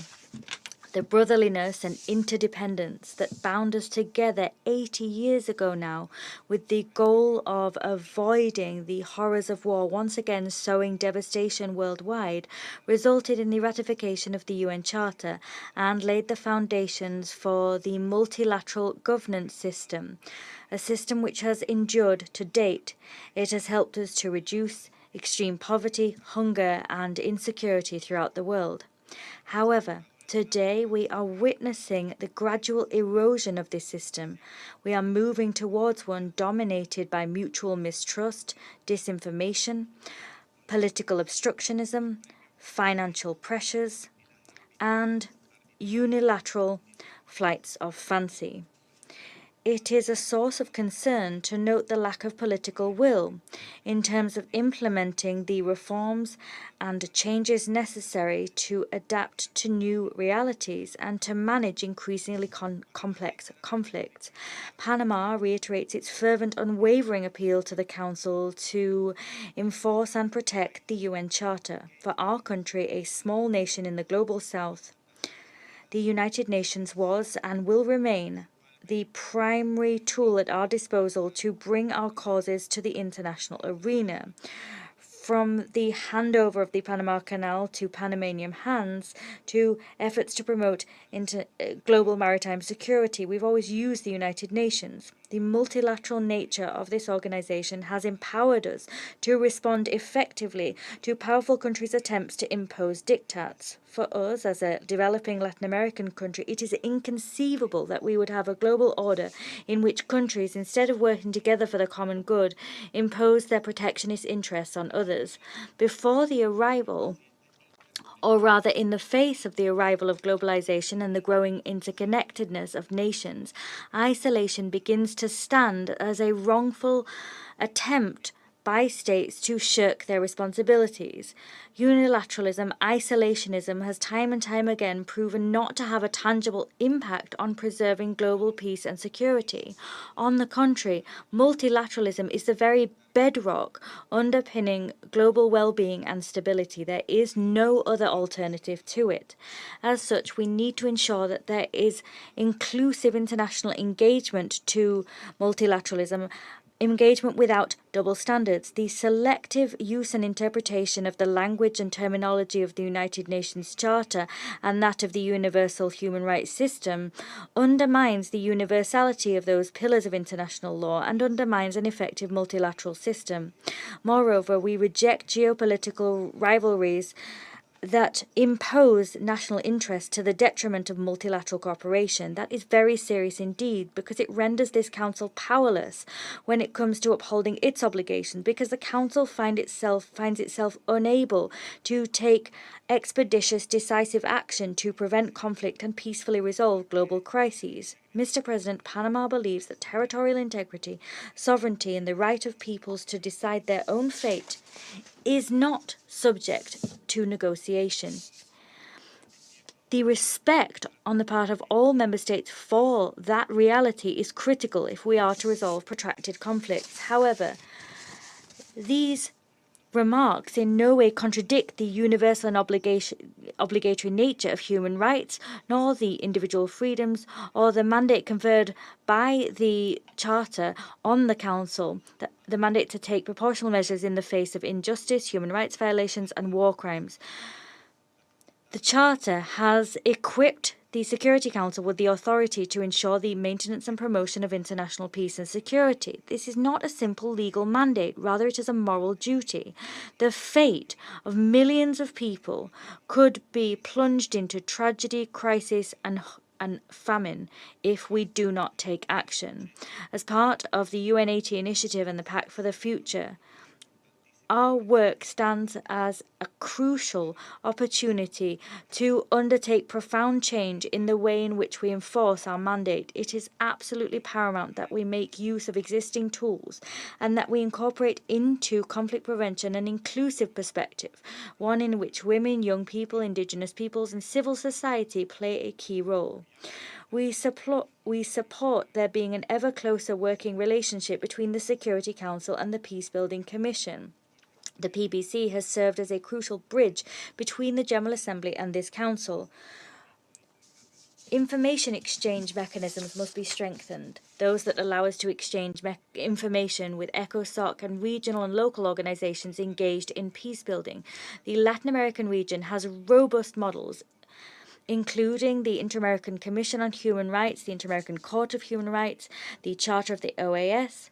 All of these organizations have mechanisms based on the principle of the peaceful resolution of disputes, and they draw on procedures such as good offices, inquiry, conciliation, arbitration, and judicial settlement. Let us, however, recall that the key determinant of whether multilateralism can stand as an effective tool in conflict resolution is ultimately what member states do and their action. Proposals will not reduce active conflicts, nor will they eradicate humanitarian tragedies if we do not trust in ourselves and if we do not honestly work together to respond to global challenges, ranging from climate change to deeply rooted socio-economic equality at a global level. Moreover, the indiscriminate use of the veto, the lack of representation of the global south, and the unilateral hampering of consensus are the immediate obstacles we face in doing our work. Panama sees benefit to the initiatives which suggest that there is a need for Security Council reform. It was the majority of this council that met together in Panama in 1973 at a historic event. They achieved a historic milestone there. That gathering encouraged the parties to negotiate a new treaty to reduce tensions and ultimately succeeded in handing over the Panamanian Canal to Panamanian hands. When there is genuine commitment, the Council can and must act as a real source of peace. Mr. President, the United Nations remain the cornerstone of and driving force of multilateralism. We need a commitment rooted in principles and political will. Programs, mandates, and missions will be as effective as the member states allow them to be. Today's crises must serve as a warning of the devastating consequences of a world torn apart by extremism, random, senseless, unilateral acts, and a lack of solidarity. Let us think, let us reflect, and let us work constructively to ensure that international cooperation can prosper. Let us be remembered as the generation that cemented multilateralism as the pathway par excellence towards global peace and security. Thank you. Thank you, Excellency, the representative of Panama. Now I would give floor to Excellency, the representative of Republic of Korea. Thank you, Mr. President. Let me begin by acknowledging the timeliness of this meeting and then thanking His Excellency Mr. Mohammed Ishaq Dar, Deputy Prime Minister and then Minister of the Foreign Affairs, for initiating this important meeting today. I also thank the Secretary General for his insightful briefing today. Mr. President, we continue to witness how complex and protracted the conflicts, driven by a range of the underlying causes, give rise to hostilities and humanitarian crises. In this context, our commitment to the peaceful settlement of the disputes must be reaffirmed, with a greater emphasis on preventive diplomacy and the use of the tools stipulated in Article 33 of the UN Charter. Let me highlight the 3 points today. First, mediation and good offices are recognized as useful tools within the range of the preventive diplomacy measures outlined in the Article 33 of the Charter. In an increasingly complex conflict landscape, these mechanisms offer timely and effective responses that can help ease tensions before they escalate and prevent the outbreak or recurrence of the violence. The UN's prompt and well-resourced and professional mediation support is therefore crucial. In this respect, we commend the work of the Department of Political and Peacebuilding Affairs and its mediation support unit for providing well-timed expertise to envoys and field missions. As demand for such mediation support continues to grow, these efforts should be backed by sustained and predictable financial resources. For our part, Republic of Korea has steadily increased its support for the DPP's multi-year appeal, contributing around $3.5 million, the highest amount among donors last year. Such a contribution will help strengthen the UN's capabilities in mediation and crisis responses, and we hope the international community will continue to extend the support to the multi-year appeal. Second, expertise and growing responsibilities of the regional and sub-regional organizations should be fully utilized in every step of dispute resolution. With their deep understanding of the underlying causes of conflict, regional bodies are uniquely positioned to deliver context-specific dialogue and mediation tools. Their influence, legitimacy, and proximity make them indispensable partners in crafting sustainable peace. In this regard, we take note of the African Union for its ownership and leadership in solving African conflicts throughout the peace continuum, from the AU's Continental Early Warning System, peace support operations like AWESOM in Somalia, and Center for Post-Conflict Reconstruction and Development. With this in mind, strengthening strategic partnership between the Council and regional organizations is essential for ensuring the Council's decisions are informed by local realities, thereby reinforcing its capacity to actively respond to conflict in a sustainable and context-specific manner. Third, preventive diplomacy should go hand in hand with efforts to build inclusive and lasting peace. Preventing outbreak or lapse of conflict requires addressing its underlying causes and creating the conditions requisite for sustainable peace. Thus, this in turn calls for investments in community-based conflict resolution, early warning, early action mechanisms, and engagement of all stakeholders, including international financial institutions and the UN country teams. Such efforts must align with the national priorities and complement one another through robust coordination and communication. In this vein, we underscore the roles of the UN country teams under the leadership of the resident coordinators, as well as the Peacebuilding Commission, in coordinating efforts by various actors to enhance their impacts and synergies. For example, the Gambia's experience, marked by the strong national ownership and coordinated international support, facilitated and accompanied by the PBC, demonstrates the value of integrated approaches in sustainable peace. Mr. President, in conclusion, peaceful settlement of disputes is the first and most essential step toward the realization of the sustainable peace, as rightly pointed out the resolution we adopted today. Republic of Korea stands ready to support the UN's effort aimed at promoting preventive diplomacy through the full utilization of the Article 33 of the UN Charter. Thank you. Thank you, Excellency, the representative of Republic of Korea. Now I give the floor to Excellency, the representative of Slovenia. Thank you. Thank you, President. Thank you, Deputy Prime Minister Dar, for convening today's very timely debate. We also want to thank Secretary General for his energizing briefing. Peaceful settlement of disputes is a cornerstone of international law and the United Nations Charter.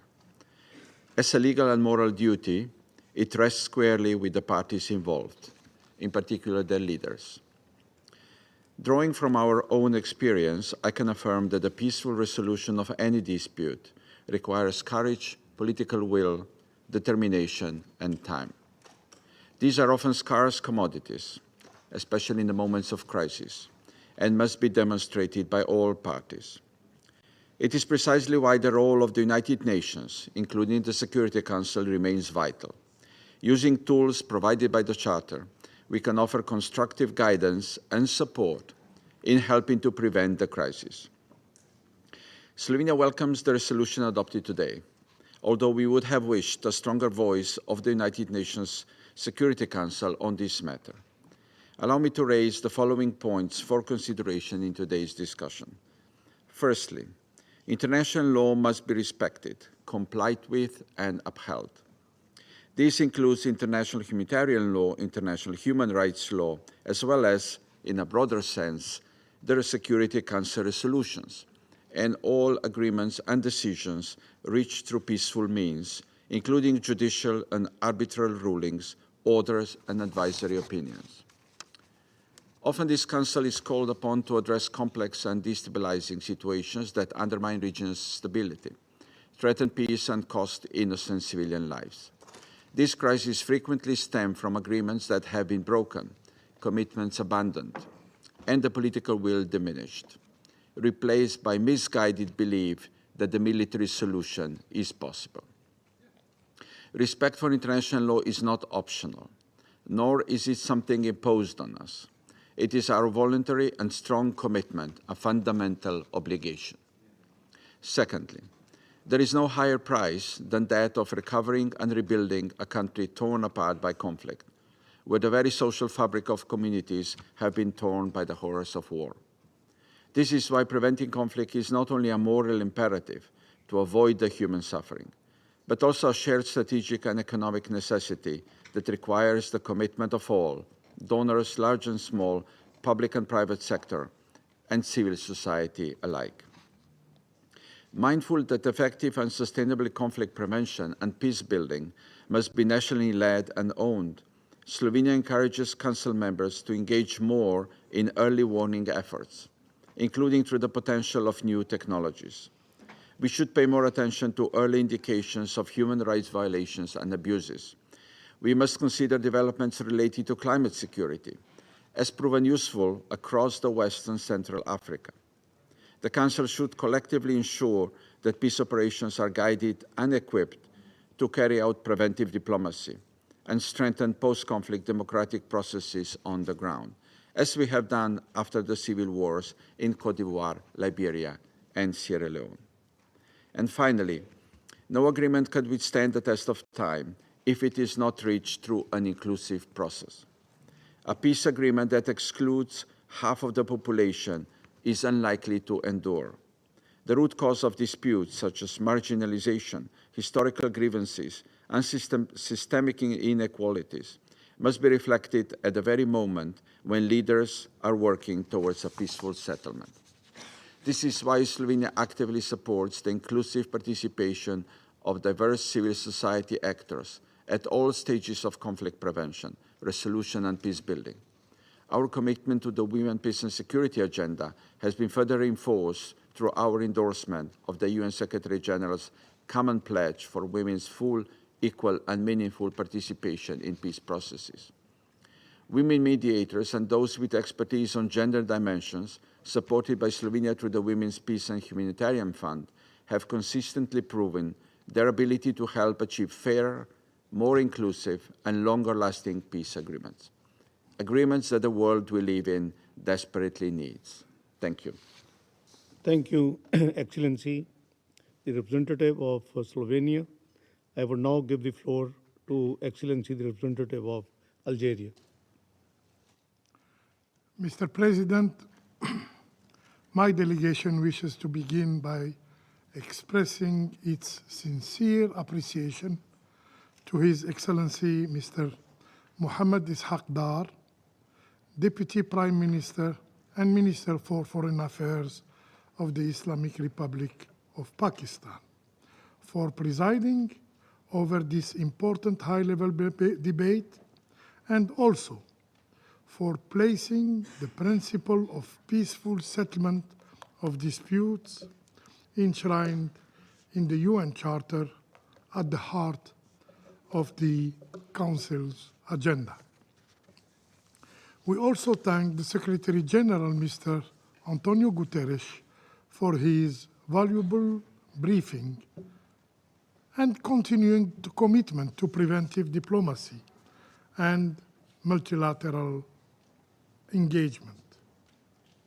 I would further say my gratitude to the Secretary General for his principled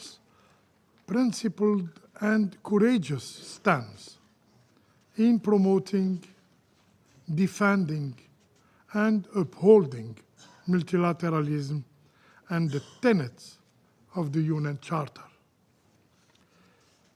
Despite tremendous challenges and pressures, these stance remain intact regarding the terrible situation in Gaza. Let us be clear. The prolonged catastrophic humanitarian situation in Gaza is nothing but the reflection of the failure of our Security Council in the discharge of its primary responsibility in maintaining peace and security. The reflection of the erosion of multilateralism and the reflection of the prevalence of might over right. Mr. President, this debate is both timely and necessary as the international community faces persistent crises, complex regional tensions, and growing challenges to the rule of international law. As crises persist and unilateral approaches proliferate, Algeria reiterates its firm belief that respect by all, for international law and peaceful dispute settlement are the only sustainable path to international peace and security. In this context, Algeria would want to make the following point. First, the peaceful settlement of disputes is a cornerstone of Algeria's foreign policy.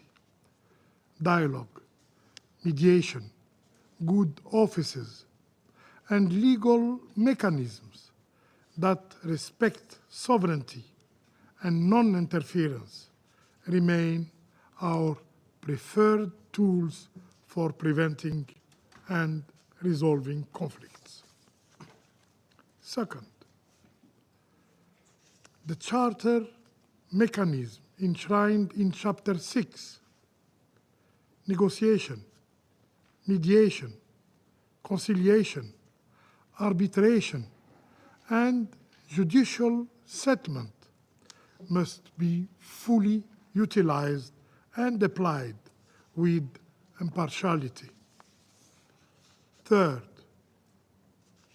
we fully support the good offices of the UN Secretary General. And in the current climate of financial constraint, Algeria joins those who affirm that prevention must remain a strategic priority. In this perspective, we support a rational, equitable allocation of resources aligned with the Secretary General's UN 80 initiative. Fourth, in our regional context, at the intersection of the Maghreb, of the Sahel, and of Western Mediterranean, Algeria remains actively committed to conflict prevention and resolution in coordination with regional organizations such as the African Union. Fifth, we support closer coordination between the Security Council and the Peacebuilding Commission, particularly in addressing root causes and supporting nationally owned peacebuilding strategies. The ongoing review of the peacebuilding architecture is a good opportunity to reinforce coherence and complementarity across the UN system. We remain gravely concerned by the paralysis of the Security Council and also the selective implementation of its resolution, which undermines its legitimacy and its credibility. The question of Palestine is a clear and a long-standing example of this double standard. In conclusion, Mr. President, we call for an inclusive, equitable, and representative multilateralism that actively prioritize and strengthen the pacific settlement of disputes in full accordance with the principles, with the purposes of the UN Charter. I thank you. Thank you, Excellency, the representative of Algeria, Before we start under Rule 37, giving the floor to non-council members, China has requested the floor to make a further statement. I give the floor to the representative of China. Thank you, President. I would like to make a brief response to the statement just made by the U.S. representative. I would like to emphasize that China has indisputable sovereignty over Nanhai Zhudao and its relevant adjacent waters. China's territorial sovereignty and maritime rights and interests in the South China Sea have sufficient historical and jurisprudential basis. China's position on the South China Sea arbitration case is consistent and clear. China does not accept or recognize the so-called arbitration award, and China does not accept any claim or actions based on that award. In fact, in recent years, with the joint efforts of China and ASEAN countries, the situation in the South China Sea has maintained its overall stability, and there is no problem with the freedom of navigation and overflight. China has consistently persisted in working with the countries concerned to properly handle differences related to the South China Sea through dialogue and consultation on the basis of respect for historical facts and international law. Let's take a look at the United States. U.S., in utter disregard for the history and objective facts of the South China Sea, has been stirring up trouble, sowing discord wherever it can, and jeopardizing the mutual trust of regional countries. The United States has not up to date acceded to UNCLOS, but it has often given itself the status of a judge of the convention, giving directions to and interfering with other countries. This is just ridiculous. The United States also deploys in the South China Sea offensive weapons, including land-based intermediate-range missiles, and frequently dispatches large-scale advanced ships and aircrafts to the South China Sea to conduct military reconnaissance and exercises in the name of freedom of navigation, blatantly intruding into China's territorial waters and airspace. Who wants to stir up trouble in the South China Sea and mess up the region? That is something everyone clearly knows. Who is coercing and bullying and endangering the freedom of navigation in the South China Sea is also self-evident. Thank you. Thank you, Excellency, the representative of China. I think now we begin with the list of speakers under Rule 37. I give the floor to His Excellency, Mr. Thomas Taraba, the Deputy Prime Minister and Minister for the Environment of Slovakia. His Excellency, Mr. Thomas Taraba. Mr. President, I wish to thank you for organizing this debate on this important issue. Slovakia aligns itself with the statement of the European Union. In addition, allow me to highlight a few points in my national capacity. First, we live in a divided world where conflicts are multiplying dramatically. Slovakia strongly appeals to states members of the United Nations to solve situations of tension and conflict and existing disputes by political and diplomatic means, and to refrain from the threat or use of force. We appeal to states in conflict to cease armed action. The closest armed conflict to our borders is the ongoing war in Ukraine. Slovakia joins international partners in calling for a full and unconditional ceasefire and the start of meaningful talks leading to a comprehensive, just and lasting peace in Ukraine in line with the EU Charter.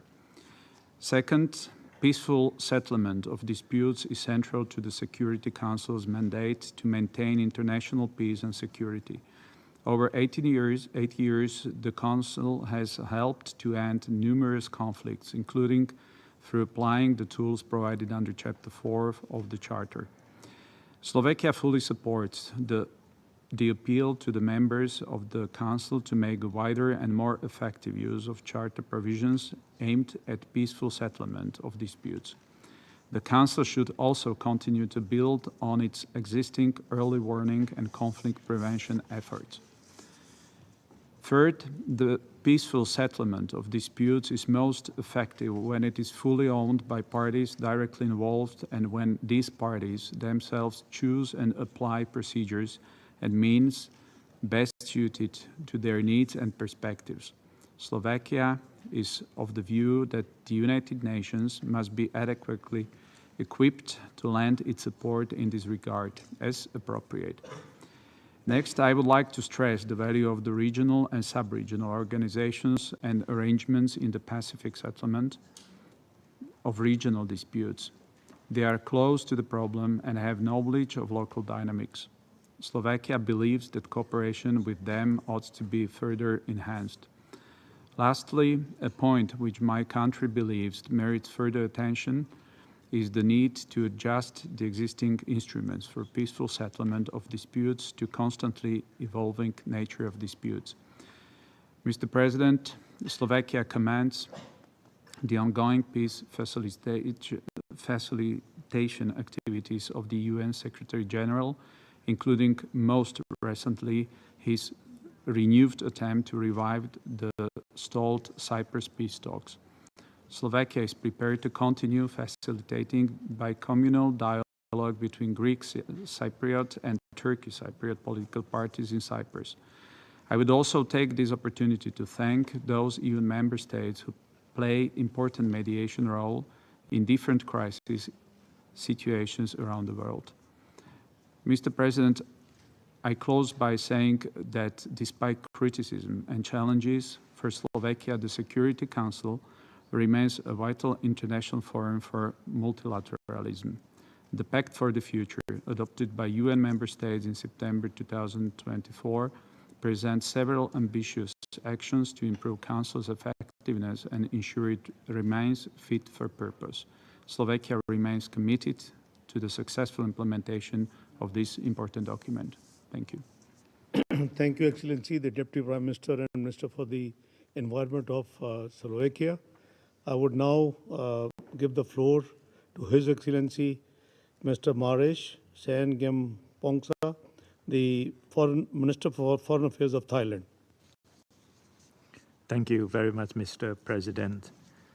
Thailand congratulates Pakistan on assuming the presidencies of the Security Council this month and commends your leadership in convening this timely and important debate.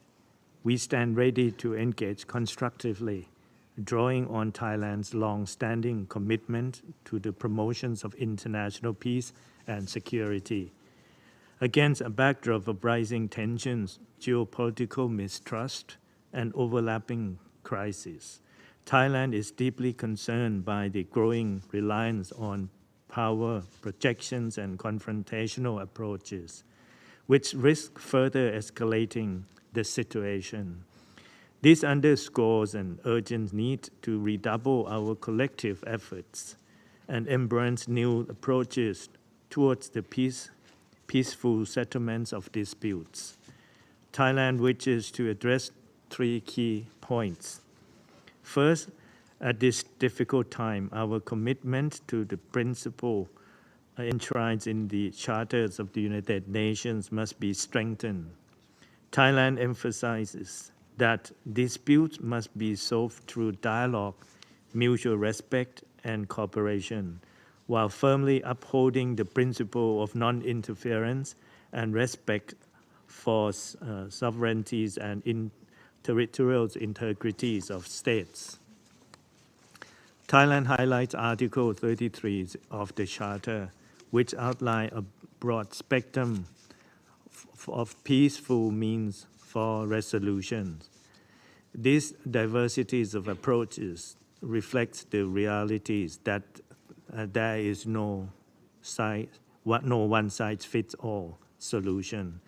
Peaceful settlements are best pursued through mechanisms appropriate for each context, with due respect for the sovereignties and ownership of the party involved.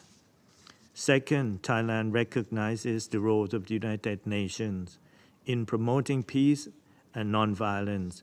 In this spirit, multilateralism creates an enabling environment where solutions can be pursued effectively, reinforcing the legitimacies and trust that underpins peaceful settlements.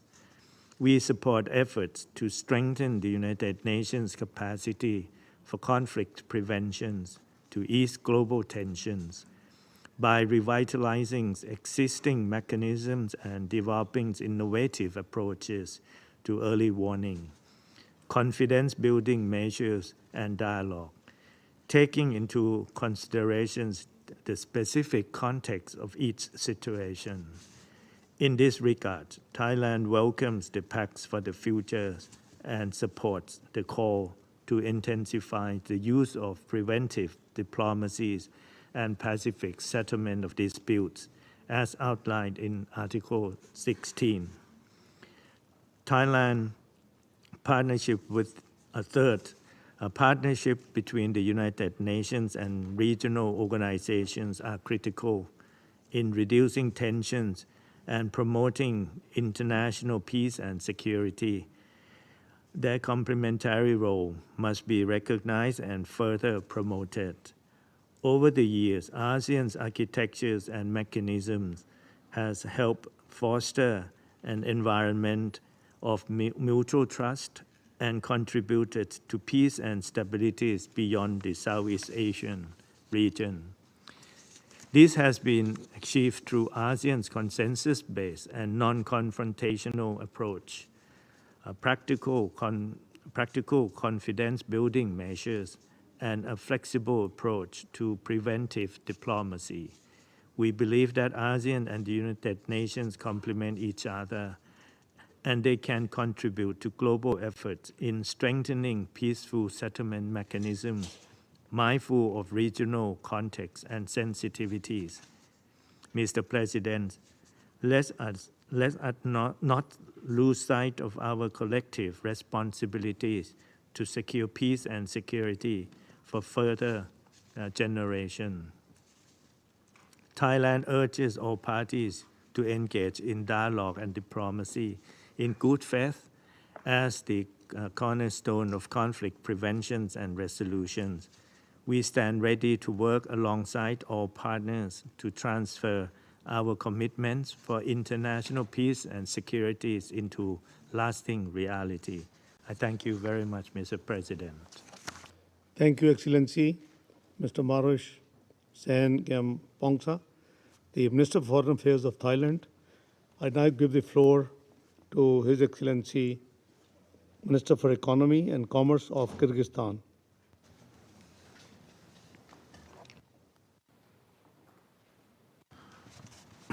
Mr. President, Excellencies, distinguished delegates, allow me to extend my delegation's sincere gratitude to the Pakistani presidency for convening this timely debate, as well as to all distinguished speakers for their insightful contributions. The Kyrgyz Republic, as a steadfast advocate of the purposes and principles of the UN Charter, reiterates its full commitment to multilateralism and the peaceful resolution of disputes. Excellencies, the contemporary global landscape is marked by unprecedented and interconnected challenges, from protracted conflicts and geopolitical fragmentation to transitional threats, including climate change, terrorism, and cyber insecurity. These issues demand collective, coordinated action under the leadership of the Council. As the cornerstone of the global security architecture, the Security Council must uphold its mandate by fostering dialogue, cooperation, and mutual trust among the member states. The United Nations' strength lies in its ability to harmonize diverse perspectives into common solutions for peace. Kyrgyzstan, a landlocked country in Central Asia, has gained valuable experience in maintaining stability within a complex regional environment. We have identified inclusive governance, interethnic harmony, and sustainable development as the core foundations of our domestic stability. The same principles guide our foreign policy, which is rooted in respect, non-interference, and the peaceful resolution of disputes. We regard multilateralism essential to addressing global challenges. No single state, regardless of its size and influence, can tackle these issues alone. Therefore, Kyrgyzstan calls for strengthening the Security Council role in promoting dialogue, fostering cooperation, and developing inclusive, sustainable approaches to peace building. Mr. President, conflict prevention and mediation are not abstract concepts, but practical tools for stability. Kyrgyzstan actively engages in regional initiatives across Central Asia to promote dialogue, build confidence, and uphold international law. A testament of this commitment is the full resolution of border issues between Kyrgyzstan, Tajikistan, and Uzbekistan. Through political will and compromise, we averted escalation and instead paved the way for sustainable development. We firmly assert that lasting peace requires justice, equality, and opportunity for all. Kyrgyzstan remains dedicated to the women, peace, and security agenda and the meaningful inclusion of youth in peace processes. Every voice must be heard. Moreover, climate change is an accelerant of instability, particularly in Central Asia. Addressing its security dimension is imperative. Distinguished delegates, Kyrgyzstan supports an expanded mandate for the United Nations in the areas of preventive diplomacy, mediation, and peace building, particularly in vulnerable and post-conflict regions. In this regard, we believe it is necessary to strengthen the role of the United Nations as the global coordinator of humanitarian efforts, increase the participation of small states in Security Council decision-making, ensure inclusivity and fairness in international conflict resolution mechanisms. We also support initiatives to reform the global governance system with a focus on equal participation and fair representation for all states.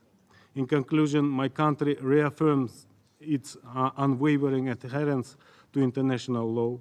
We champion good neighborliness, intercultural dialogue, and collective action against transnational threats from terrorism to cyber threats. Only through unity can we secure a peaceful, just, and sustainable future for all. I thank you all. Thank you, Excellency Mr. Bakit Sedov, Minister for Economy and Commerce of Kyrgyzstan. I now give the floor to Bulgaria, His Excellency Mr. Nikolay Pavlov, Vice Minister for Foreign Affairs of Bulgaria. Excellency, floor is yours. Thank you, Mr. President. Bulgaria aligns itself with the statement to be delivered by the European Union, and I would like to make the following points in my national capacity. Bulgaria welcomes the opportunity to engage in this important high-level open debate and reaffirms its unwavering commitment to upholding the principles of the international law, ensuring in the United Nations Charter and the rules-based international order with the UN at its core as the bedrock of the effective multilateralism. However, the powerful remarks this morning reminded us that reaffirming the commitment to the UN Charter 8 decades after its adoption is not enough. Amidst growing geopolitical tensions and implementation of Agenda 2030, lagging behind, what is required is active engagement by the members of the international community with concrete actions and renewed political will to reinvigorate international cooperation and to prioritize solidarity over division and progress over paralysis. The process of negotiating and adopting the Pact of the Future serves as a powerful example in this regard. The UN Charter provides a robust framework to advance the cause of international cooperation by offering critical mechanisms to maintain international peace and security, such as negotiation, mediation, arbitration, good offices, and judicial settlement. While resolving international disputes through peaceful means remains a priority, the best way to settle a dispute is to prevent it.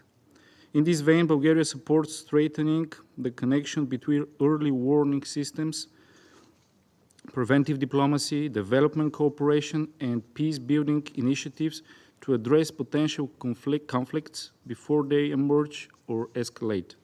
In this regard, Bulgaria welcomes the EU-UN joint priorities on peace and security for the period 2025-2028, with special focus on conflict prevention and mediation. We acknowledge the role of conflict prevention as an essential component of sustaining peace and recognize the interlinkages between peace, security, development, and human rights.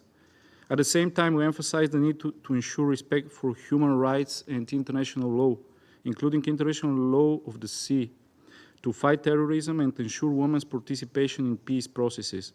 Accountability for serious violations of international law as key conditions for a successful transition and the prevention of new conflicts. Recent developments in the Middle East confirm the importance of diplomatic initiatives to resolve complex disputes, and we welcome the negotiation for ceasefire in Gaza, spearheaded by the United States, Qatar, and Egypt, leading to a permanent end to hostilities, for the unconditional release of all hostages, and addressing the dire humanitarian situation in the Strip. Almost 4 years since Russia started its unprovoked full-scale invasion and war on aggression against Ukraine, we reaffirm our support for Ukraine's independence and territorial integrity within its internationally recognized borders, and for a comprehensive, just, and lasting peace based on the principles of the UN Charter and international law.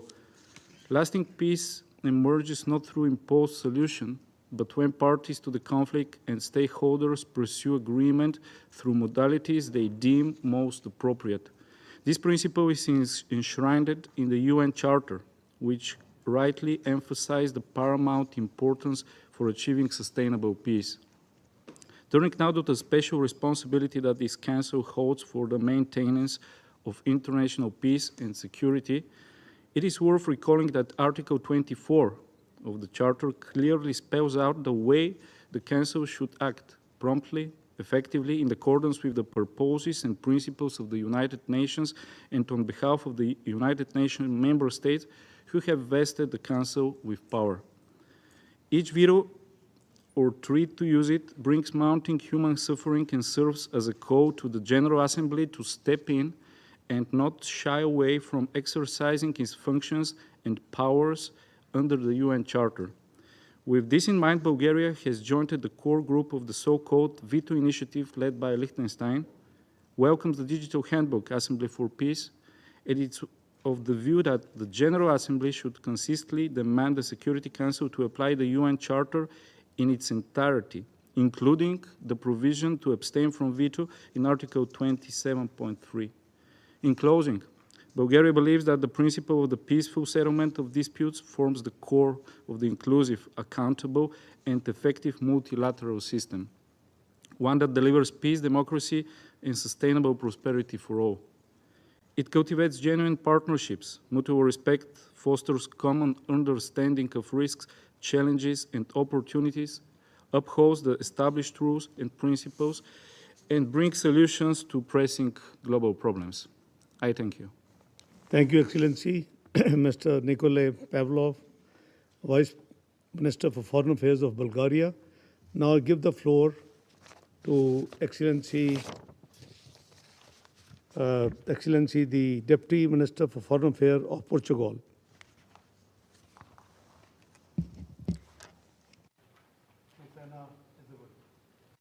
Excellencies, Portugal aligns itself with the statement delivered by the European Union and wishes to add the following points in its national capacity.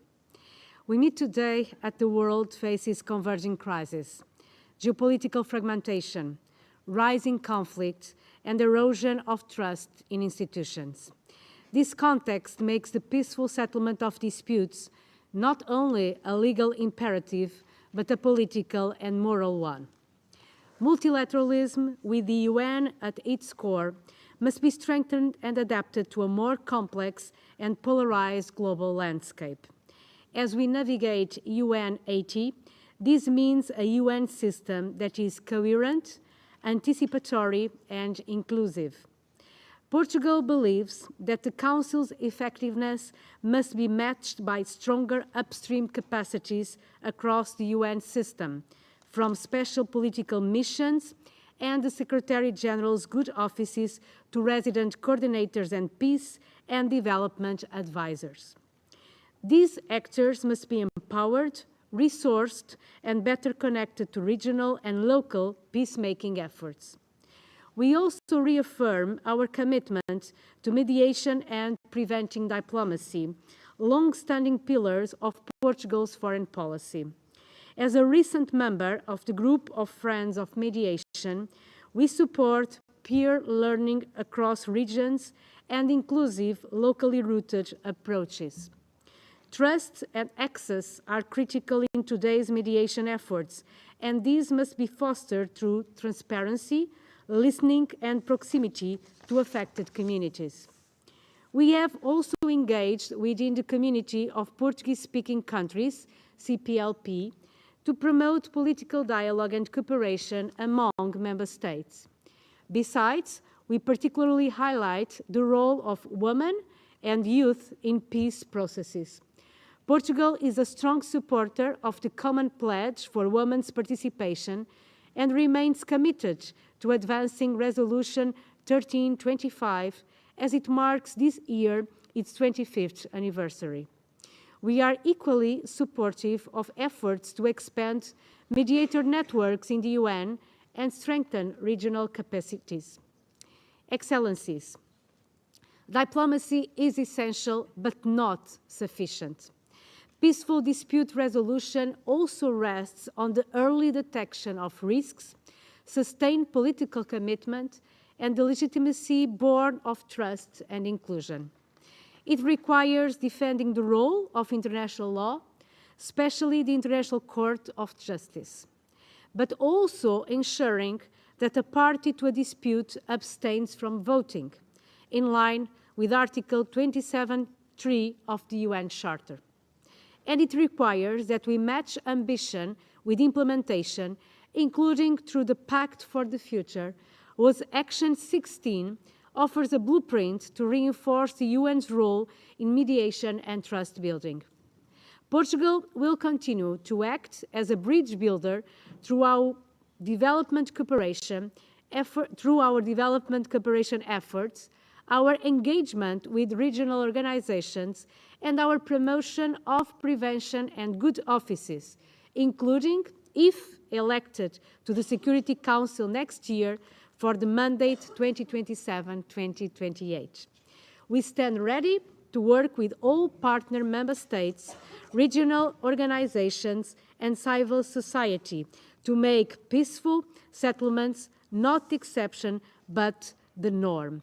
And we, to conclude, thank the Pakistan for this initiative, the Pakistani presidency for this initiative, and I thank you all for the attention. Thank you, Excellency, Ms. Anna Isabel River, Deputy Minister of Foreign Affairs and Cooperation of Portugal. I now give the floor to His Excellency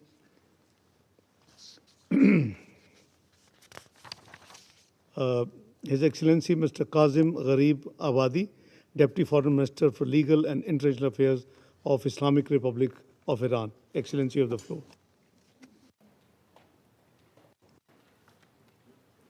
Bismillahirrahmanirrahim. Mr. President, distinguished delegates, at the outset I wish to express my appreciation to the Deputy Prime Minister and Minister of Foreign Affairs of Pakistan in his capacity as President of the Security Council for convening this important meeting. In the current delicate global context, the subject under discussion assumes a significance greater than ever before. Regrettably, the international community is increasingly confronted with the rise of unilateralism, the instrumentalization of sanctions, the flagrant violation of the United Nations Charter, and a growing disregard for the rule of international law. Mr. President, in Surah Al-Ma'idah, verse 32, the Holy Quran says, and I quote, "We decreed to the children of Israel that if anyone kills a person, unless in retribution for murder or spreading corruption in the land, it is as if he kills all mankind, while if any saves a life, it is as if he saves the lives of all mankind, unquote. Since the establishment of the United Nations and throughout the 8 decades of the Security Council's operations, more than 300 wars and armed conflicts have transpired, resulting in tens of millions of casualties and injuries. Dozens of legitimate governments have been overthrown as a consequence of foreign interventions, primarily by the United States. In its capacity as a permanent member of the Council, the U.S. has vetoed more than 80 draft resolutions of the Security Council. The Israeli regime, which has gone so far as to weaponize even food and water against innocent civilians, including children, has over the past 8 decades carried out more than 3,000 terrorist operations, displaced over 7 million Palestinians, martyred and wounded hundreds of thousands, and imprisoned more than 1 million Palestinians. This is the very same regime that has launched military aggression against its neighbors, remains a party to none of the international instruments on disarmament and non-proliferation of weapons of mass destruction, and maintains hundreds of nuclear warheads in its arsenal. And you are well aware of the catastrophic consequences that the possession of nuclear weapons by such a criminal regime entails for international peace and security. During this very same period, and notwithstanding the United States' unconditional support for this regime and its exercise of the veto against more than 55 draft resolutions submitted to the Security Council in response to the regime's atrocities, over 550 resolutions have been adopted against it by the United Nations General Assembly, the United Nations Security Council, and the Human Rights Council. Yet none has been implemented due to the political shielding extended by certain states and purport to champion human rights and the cause of international peace and security. Mr. President, with such a heinous record of crime and aggression, in the early hours of 13 June 2025, the Zionist regime, under the command of a war criminal against whom an arrest warrant has been issued by the International Criminal Court, launched an act of aggression in flagrant violation of the Charter of the United Nations and the fundamental principles of international law, initiating armed attacks against the Islamic Republic of Iran. The United States, a permanent member of the United Nations Security Council, subsequently and in full complicity with the aggressor regime, conducted a series of strikes against 3 of Iran's safeguarded peaceful nuclear installations under the auspices of the International Atomic Energy Agency. In a statement steeped in deceit, the representative of the regime, addressing this council on June 20, claimed that the military aggression against Iran had been carried out in full conformity with international law, in adherence to the principles of distinction and proportionality, and that only military targets had been struck. I hereby inform the Security Council that the military aggression and campaign of familial assassinations carried out by the regime in question have resulted in the martyrdom of 1,100 individuals, including 132 women, 45 children, and 26 members of medical and healthcare personnel, the injury of 5,750 others, the destruction of more than 8,200 residential units, 17 hospitals and healthcare facilities, 11 ambulances, and various other civilian infrastructures within the territory of the Islamic Republic of Iran. This criminal regime targeted Evin prison in Tehran, martyring over 70 innocent individuals, including family members of the detainees. In another act of aggression, in an attempt to assassinate a university professor, the regime martyred 15 members of his family. In yet another armed assault, the very same regime struck a 14-story residential building, martyring 60 people, among them 20 children. Mr. President, in a letter dated 27 June addressed to the President of the Security Council, the representative of the United States, in an audacious attempt to justify its aggression against Iran's safeguarded peaceful nuclear facilities, shamelessly claimed that the strikes had been conducted within the framework of Article 51 of the Charter of the United Nations, allegedly to neutralize the threat posed by Iran's nuclear program to the Israeli regime and international peace and security. Allow me to address these populist and deceitful assertions directly. First, Iran has not, over the course of recent centuries, initiated armed aggression against any state. We have not threatened the United States with military attack. We maintain no military bases in proximity to the United States. In a stark contrast, the United States possesses over 5,000 nuclear warheads, an inhuman weapon it has in fact employed against innocent civilians in Japan. It operates more than 700 military bases across over 130 countries, with several 100,000 deployed forces. It has established multiple military installations in the Persian Gulf region and around the borders of Iran. Thus, who is truly the threat to international peace and security, Iran or the United States of America? Second, Iran's nuclear program has always been exclusively peaceful in nature and has remained subject to the most rigorous oversight of the International Atomic Energy Agency. For over 3 decades, the Zionist regime has propagated the claim that Iran seeks to develop nuclear weapons, thereby deceiving certain countries and manipulating public opinion. But where, indeed, is this alleged nuclear bomb? Is it not patently absurd that the regime, which itself possesses every category of weapons of mass destruction, is party to none of the relevant international instruments, and whose 8 decades record is replete with aggression, atrocity, and barbarism, now levels unfounded accusation against a state party to the Treaty on the Non-Proliferation of Nuclear Weapons?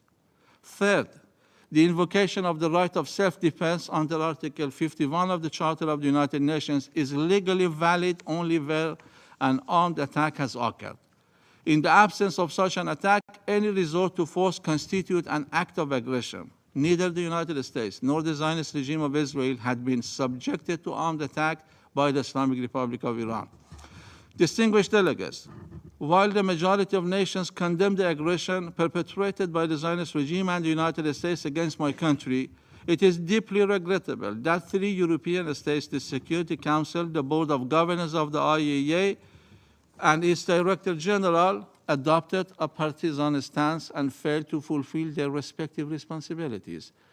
One must take heed of the fact that Iran was subjected to aggression by 2 nuclear-armed regimes, yet the United States and its allies obstructed the issuance of any resolution in both the Security Council and the IAEA Board of Governors. The Chancellor of Germany described the Israeli regime's aggression as, quote, the dirty job on their behalf.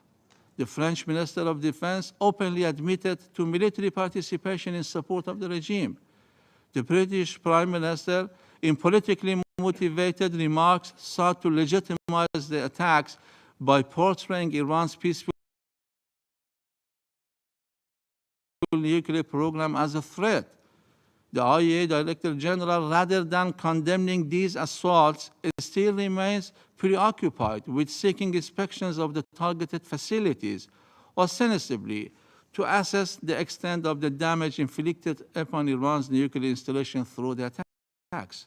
Such silence, such complicity in aggression, and deliberate inaction have all gravely imperiled the rule of law at the international level.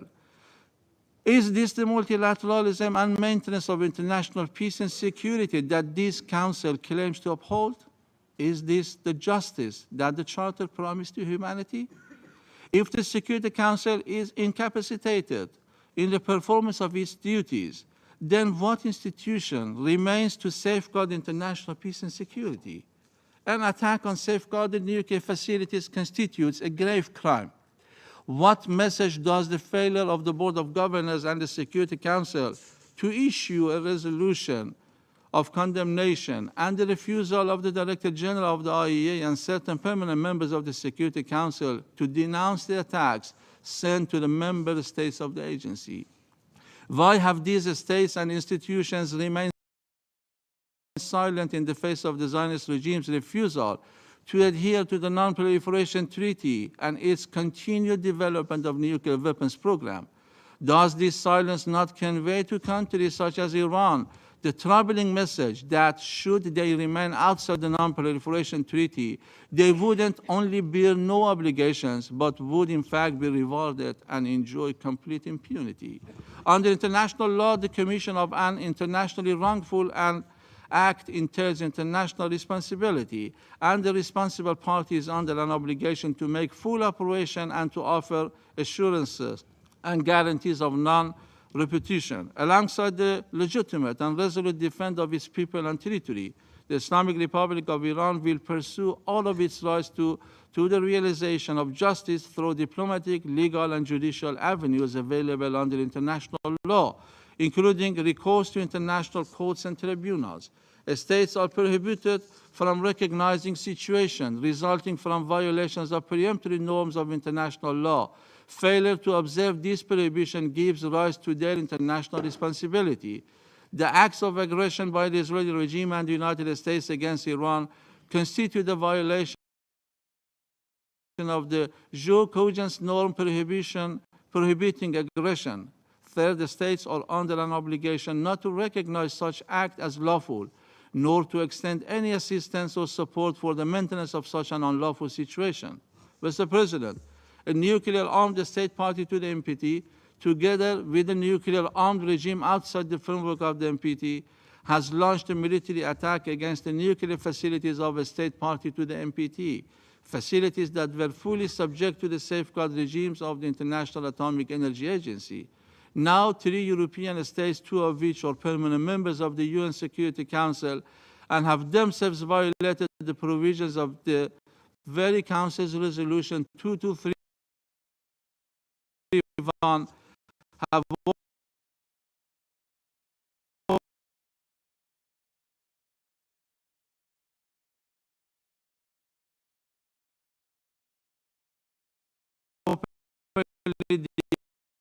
declared their intention to reinstate Security Council sanctions that were initially imposed 2 decades ago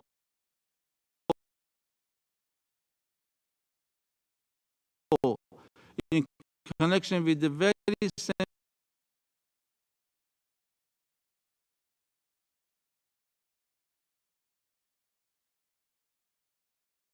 facilities that are claimed to have been destroyed and which were subsequently terminated pursuant to the Joint Comprehensive Plan of Action, the JCPOA. Such an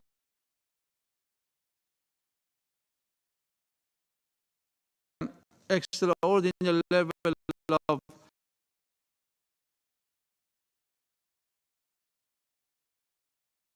double standards and disregard for the principles and purposes of the United Nations Security Council on the part of its own members is truly inconceivable.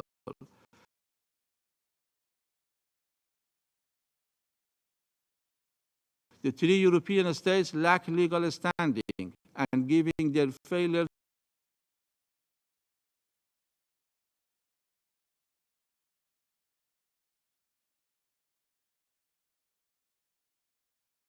to fulfill key obligations under the JCPOA, as well as their support for the aggressor during the recent acts of aggression, any attempt to trigger the snapback mechanism in relation to an agreement that has not been implemented for 7 years constitutes a clear abuse of process and is legally invalid.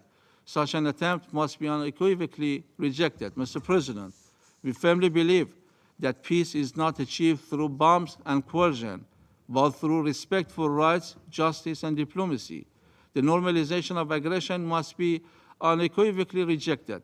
The Security Council must not be reduced to a tool at the service of the interest of particular powers. Rather, it must serve as the guardian of justice, peace, and security for all nations, irrespective of their size, power, or political orientation. Regrettably, it must be stated with the utmost clarity that the Security Council has either been unable or unwilling to respond appropriately and resolutely to blatant acts of aggression against the national sovereignty of certain states, military occupations, genocide, unlawful economic blockades, and the sponsorship of state terrorism. The list of these failures is long and deeply troubling. History shall be the judge of whether the Security Council has faithfully discharged its solemn responsibilities toward the world's nations. Mr. President, distinguished delegates, Iran is a peace-loving nation, but let there be no miscalculation. We stand united and resolute in the face of aggression, and will exert a heavy toll upon the aggressor. The recent acts of aggression occurred while we were engaged in nuclear negotiations with the United States, an undeniable indication that the U.S. was not negotiating in good faith and that the nuclear issues serves merely as a pretext. The enemies of Iran have set their sights on the independence and national unity of our country. Yet our powerful armed forces and united people have utterly dashed their hopes.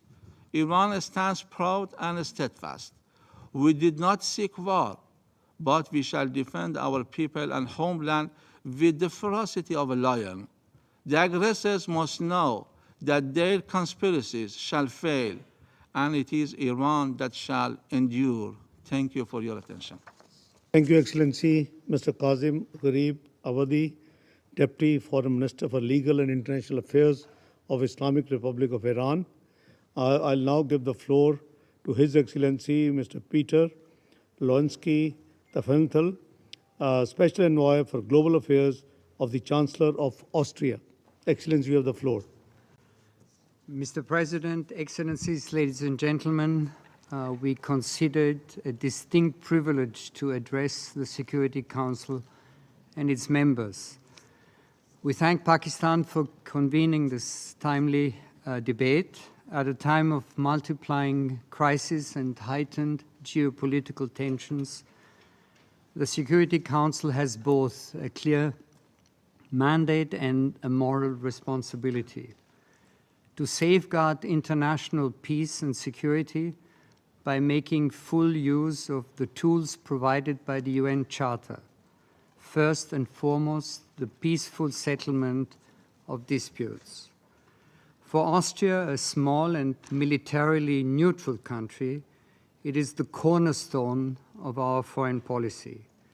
We rely on an international system where disputes are settled through dialogue, not domination, where law prevails over force, and where cooperation triumphs over confrontation. Austria has long championed the primacy of diplomacy and dialogue. As a staunch advocate of effective and inclusive multilateralism, we firmly believe that negotiated solutions are the only sustainable path to peace.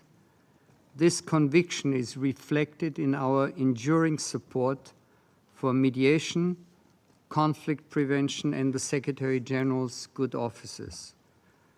The instruments enshrined in Chapter 6 of the Charter, including negotiation, mediation, conciliation, and judicial settlement, are as vital today as they were back in 1945. But to be effective, they require political will, persistence, and above all, a genuine commitment to peace. Austria therefore welcomes the renewed focus on prevention and peaceful dispute settlement in the Pact for the Future, and calls for those principles to be fully integrated into the daily work of the Security Council and the broader UN system. In this context, Austria supports the strengthening of the UN's mediation architecture, including through increased resources for the Department of Political and Peacebuilding Affairs and its Mediation Support Unit. Austria equally advocates for early, inclusive and coordinated preventive action in close cooperation with regional and sub-regional organizations.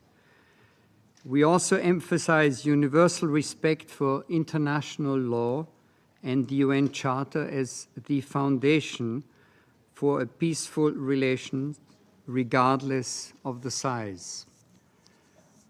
Austria also calls on the Council to invest in sustainable peace. This includes supporting inclusive national dialogue processes, ensuring women's full and equal participation in peace efforts, and working more closely with the Peacebuilding Commission, particularly in transitions and in post-conflict situations.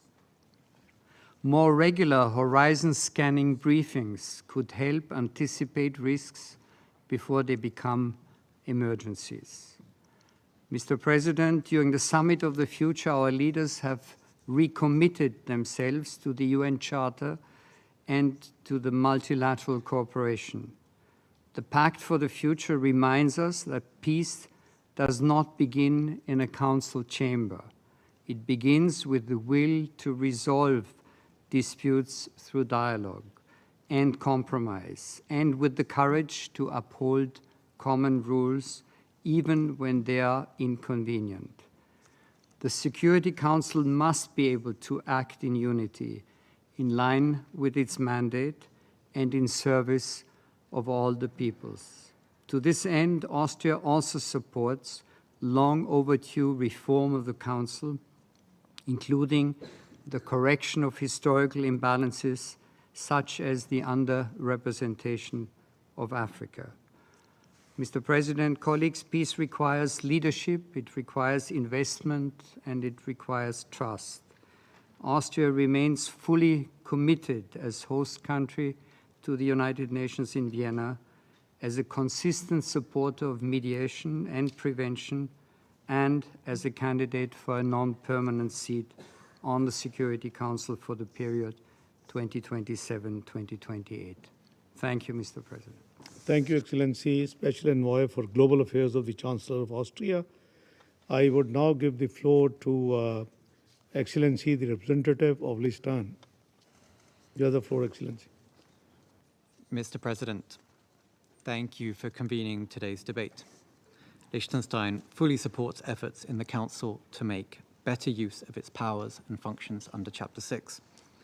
We see the increased need for the Pacific settlement of disputes across the globe, given that armed conflicts are taking an increasingly long time to resolve, with an increasing toll on civilians. The importance of Chapter 6 also arises from a similar dynamic playing out in the Council, which has for a few years now been increasingly unable to use its Chapter 7 functions to end ongoing conflicts. We note that in this respect, under Article 25 of the Charter, all decisions of the Council are binding in the same manner. President, the membership has taken important steps in recent years to highlight the role of mechanisms under Chapter 6, notably in Action 16 of the Pact for the Future, which urges the Secretary-General to ensure that the United Nations is adequately equipped to lead and support mediation and preventive diplomacy. Even at this time of financial stress for the organization, Liechtenstein reiterates that mediation and preventive diplomacy is an investment that pays many times over, not only in the cost of warfare averted, but in the fundamental value of human life and dignity. Liechtenstein continues to extend our support in this regard to DPPA's Mediation Support Unit and the standby team of senior mediation advisors. President, Liechtenstein wishes to highlight two further topics that we believe can enhance the implementation of Chapter 6 of the Charter. Firstly, we note that members of this Council have a specific and additional obligation when considering decisions taken under Chapter 6 of the Charter to abstain from voting when they are a party to a dispute. This binding obligation contained in Article 27, Part 3 of the Charter, and reaffirmed by leaders in last year's Pact for the Future, is clearly germane to the aim of Chapter 6, to seek a resolution at the earliest possible stage of disputes between member states of this organization. The perception that a state might act as judge in its own case in a vote of this Council could indeed harm prospects for dispute settlement. As part of the implementation of the Pact, we hope that member states will consider formulating criteria that can enable the full and consistent implementation of this obligation. Mr. President, efforts taken under Chapter 6 must also take into account the full range of conflict drivers. Liechtenstein has long noted that many conflicts begin in the responses of states to communities, including minority groups, seeking a greater degree of internal self-determination, which can include autonomy, self-governance, or self-administration. These so-called self-determination conflicts constitute around half of the armed conflicts occurring since the 1960s. While self-determination claims are not the only driver of conflicts in these situations, it is a dimension that we believe is understudied by mediators and under-acknowledged by states. This is why, for many years, Liechtenstein has had its own initiative on preventing and resolving self-determination conflicts. Our initiative highlights the importance of possibilities for fulfilling the right to self-determination without resorting to secession, with the aim of diffusing and preventing conflict at the earliest possible stage. We remain available to speak further with all members on the substance of our initiative. I thank you. Thank you, Excellency and representative of Liechtenstein. I would now give the floor to His Excellency Mr. Dara O'Brien, Minister for Climate, Energy and Environment, and Minister for Transport of Ireland. Excellency, floor is yours. Thank you, Mr. President, and Ireland thanks Pakistan for convening this important debate and aligns itself with the statement delivered by the European Union. At the heart of the UN Charter lies a commitment by member states to settle their disputes by peaceful means.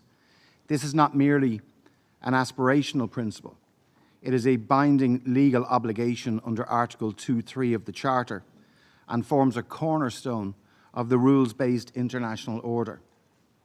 The duty to seek peaceful settlement of disputes is a central feature of the international rule of law.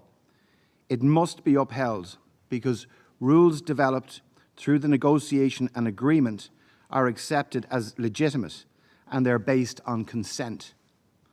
Ireland calls on the UN Security Council to shoulder its obligations in the maintenance of international peace and security and to play a central role in advancing the tools of diplomacy and preventative action.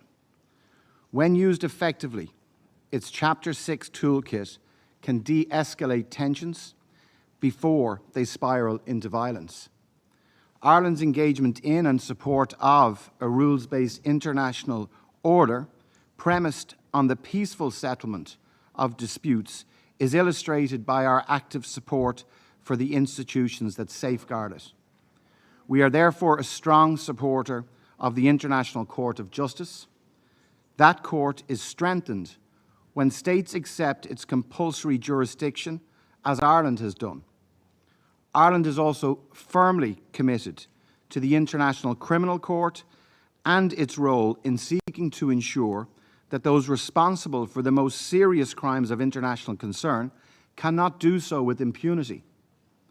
Its independence must be respected and must be safeguarded. Mr. President, the peaceful settlement of disputes requires not only legal mechanisms, but also political courage and inclusive processes. Our own history in Ireland has taught us that peace processes are possible with patient dialogue, with principled engagement, and with inclusive negotiation. It requires addressing the root causes and drivers of conflict. It means sustained political will and the full, equal, and meaningful participation of women and the meaningful participation of youth and civil society. While the Security Council has the primary role under the Charter to maintain international peace and security, other parts of the UN must also be engaged to facilitate the peaceful settlement of disputes. Ireland is proud to contribute to global peace-building efforts, including through our support to the UN Peacebuilding Fund and partnerships with civil society on conflict resolution and reconciliation. We also welcome the growing collaboration between the UN, regional organisations and local actors. Ireland further calls on the Secretary-General to strengthen preventative diplomacy and use all the tools at his disposal as set out in the new Agenda for Peace. Mr. President, in closing, Ireland remains firmly committed to multilateralism, the rule of law, and the peaceful resolution of disputes, principles that are more relevant now than ever. Thank you. Thank you, Excellency, for your speech and for your statement. I will now give the floor to Excellency, the representative of Indonesia. Mr. President, thank you for convening this open debate, and I also thank the Secretary General for his valuable briefing. Mr. President, today's topic is truly pertinent. Over the past few years, we have witnessed a troubling rise in protracted conflicts around the world amidst rising unilateral actions and geopolitical divides. In nearly every major crisis in the last few years, multilateralism has been pushed aside. The UN and the Security Council often take the back seat, perhaps not due to unwillingness, but certainly due to the outdated multilateral system. The UN, once at the forefront of peaceful settlement of disputes, now seem to have given a franchise to the powerful few. Indeed, too often, conflict resolutions relied on the intervention of the powerful, while the power of the Council seems to wither.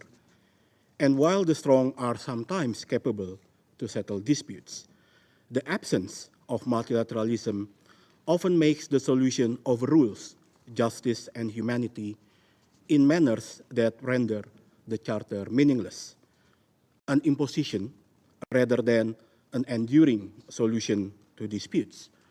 And the problem is, we need the world to endure, and this requires present and future generations everywhere feel assured that they are not merely objects to any political talks about their fate.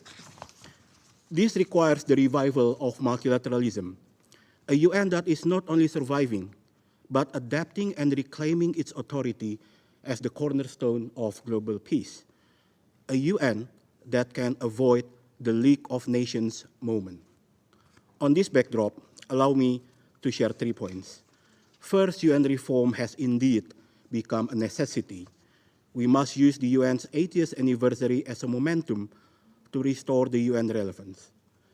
This requires restoring trust in multilateralism and updating it to keep pace with the 21st century. The Pact for the Future has given us the roadmap for the way forward. We must restore global confidence in the Council's ability to act as an effective force for peace that reflects global conscience. This requires a Council that can promote trust, solidarity, and shared responsibility, amplify the voice of smaller nations through genuine dialogue, so that the Council can reclaim its role as the primary platform for collective for peace, reducing possible entry points for unilateral interventions, and ensuring disputes are addressed through dialogue and diplomacy, not dominance. Second, enhancing UN strategic foresight for preventive diplomacy, early warning, and dispute resolution. Better use of digital technology and artificial intelligence to enable better data-driven policy analysis will accelerate UN early response to track conflict trends and early warning, providing guidance for timely peacemaking processes, including good offices and mediation.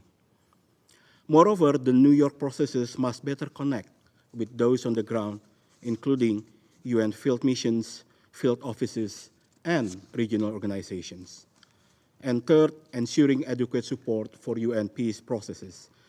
Today's conflicts are increasingly difficult to resolve, We must thus ensure adequate, predictable, and sustained financing for peace building, peacekeeping, and UN dispute resolution. We also need to invest in local and regional peace actors to amplify local ownership so that the peace process reflects the needs of those most affected, not just the agenda of the powerful. And as our institution faces significant pressure, we must use all avenues, including the UN80 initiative, to actually make better investment in peace. Mr. President, the future of multilateralism and its capacity to peaceful settlement of disputes relies on our capability to prioritize peace over might and force. Indonesia stands ready to collaborate with all to safeguard multilateralism. Thank you. Thank you, Excellency, the representative of Indonesia.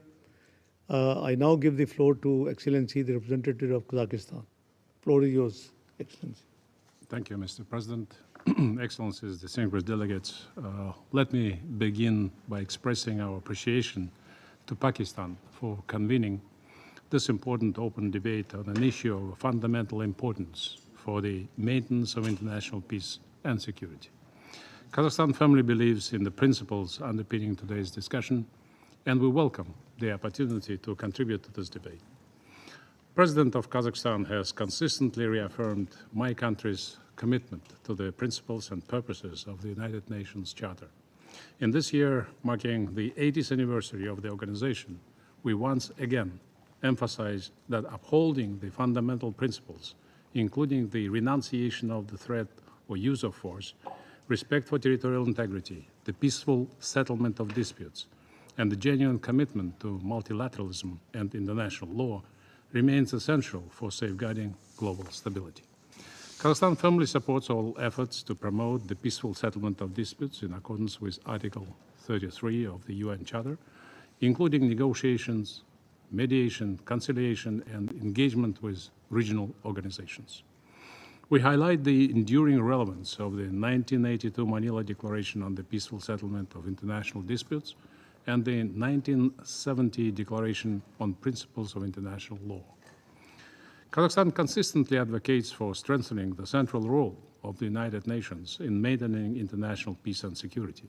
In this regard, we underscore the importance of further enhancing the role of the Secretary General as a key mediator and moral authority in conflict prevention and resolution. The importance of preventive diplomacy, multilateralism, and regional cooperation in maintaining peace cannot be overstated. As a founding member and initiator of all major regional cooperation frameworks in its neighborhood, Kazakhstan strongly believes in the value of regionalism as a cornerstone of preventive diplomacy and peaceful dispute resolution, like UNRCCA, an organization which we have in Central Asia. The Conference on Interaction and Confidence Building Measures in Asia, SICA, initiated by Kazakhstan, stands as a modern and inclusive platform for fostering mutual trust and promoting dialogue among Asian nations. Likewise, the Shanghai Cooperation Organization, of which Kazakhstan is a founding member, has evolved into a key mechanism for strengthening regional stability through confidence building along borders and demonstrating the political will of its member states to address complex regional challenges through peaceful means. Sustainable development is an integral part of global efforts to promote peace and security.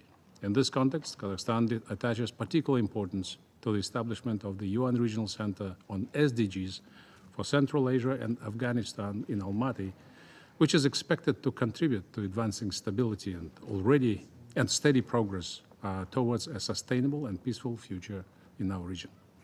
Finally, Kazakhstan supports the continuation of regular debates on this topic at the UN platform for sharing experiences and disseminating best practices in the peaceful dispute resolution in order to strengthen collective efforts in conflict prevention and building trust among nations. I thank you. Thank you, Excellency, the representative of Kazakhstan. I now give the floor to Excellency, the representative of the Philippines. Thank you, Mr. President. As a founding member of the United Nations, the Philippines reaffirms its commitment to the Charter of the United Nations and firm adherence to the rule of law among nations. as essential to multilateralism and the peaceful settlement of disputes.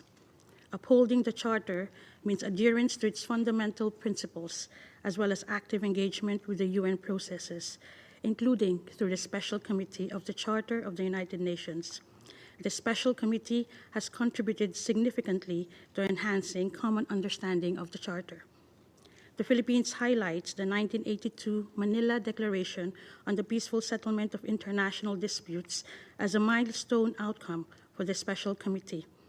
The Manila Declaration emerged amidst the geopolitical tensions of the Cold War as an initiative of non-aligned countries. The Declaration reaffirms fundamental principles of the Charter, among others, the obligation of all states under Article 33 to settle their disputes by peaceful means in such a manner that international peace and security and justice are not endangered. Over 4 decades later, it remains as relevant as ever as we confront complex interrelated challenges to the multilateral order, including in the context of the new agenda for peace. The Manila Declaration recognizes the primary role of the Security Council and member states' role to strengthen it so that it may fully and effectively discharge its responsibilities in the area of the settlement of disputes or of any situation which is likely to endanger international peace and security. The Declaration reaffirms that member states must, inter alia, encourage the Security Council to make wider use of the opportunities under the Charter to review disputes or situations the continuance of which is likely to endanger the maintenance of international peace and security. Consider making greater use of the fact-finding capacity of the Security Council.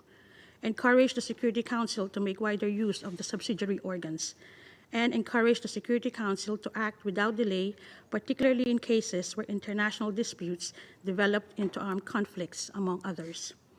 In line with the spirit of the Manila Declaration, with the 1982 UN Convention on the Law of the Sea, we gave an example of how states should resolve their differences through reason and through right.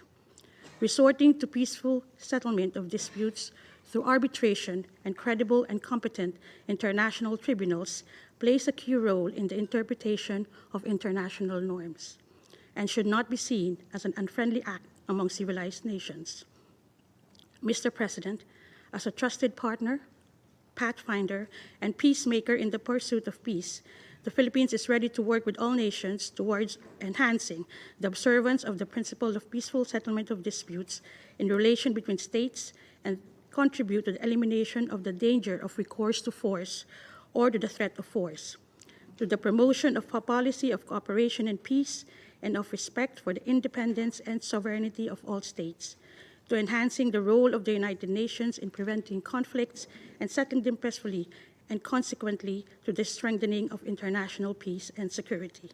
Thank you, Mr. President. Thank you, Excellency, the representative of Philippines.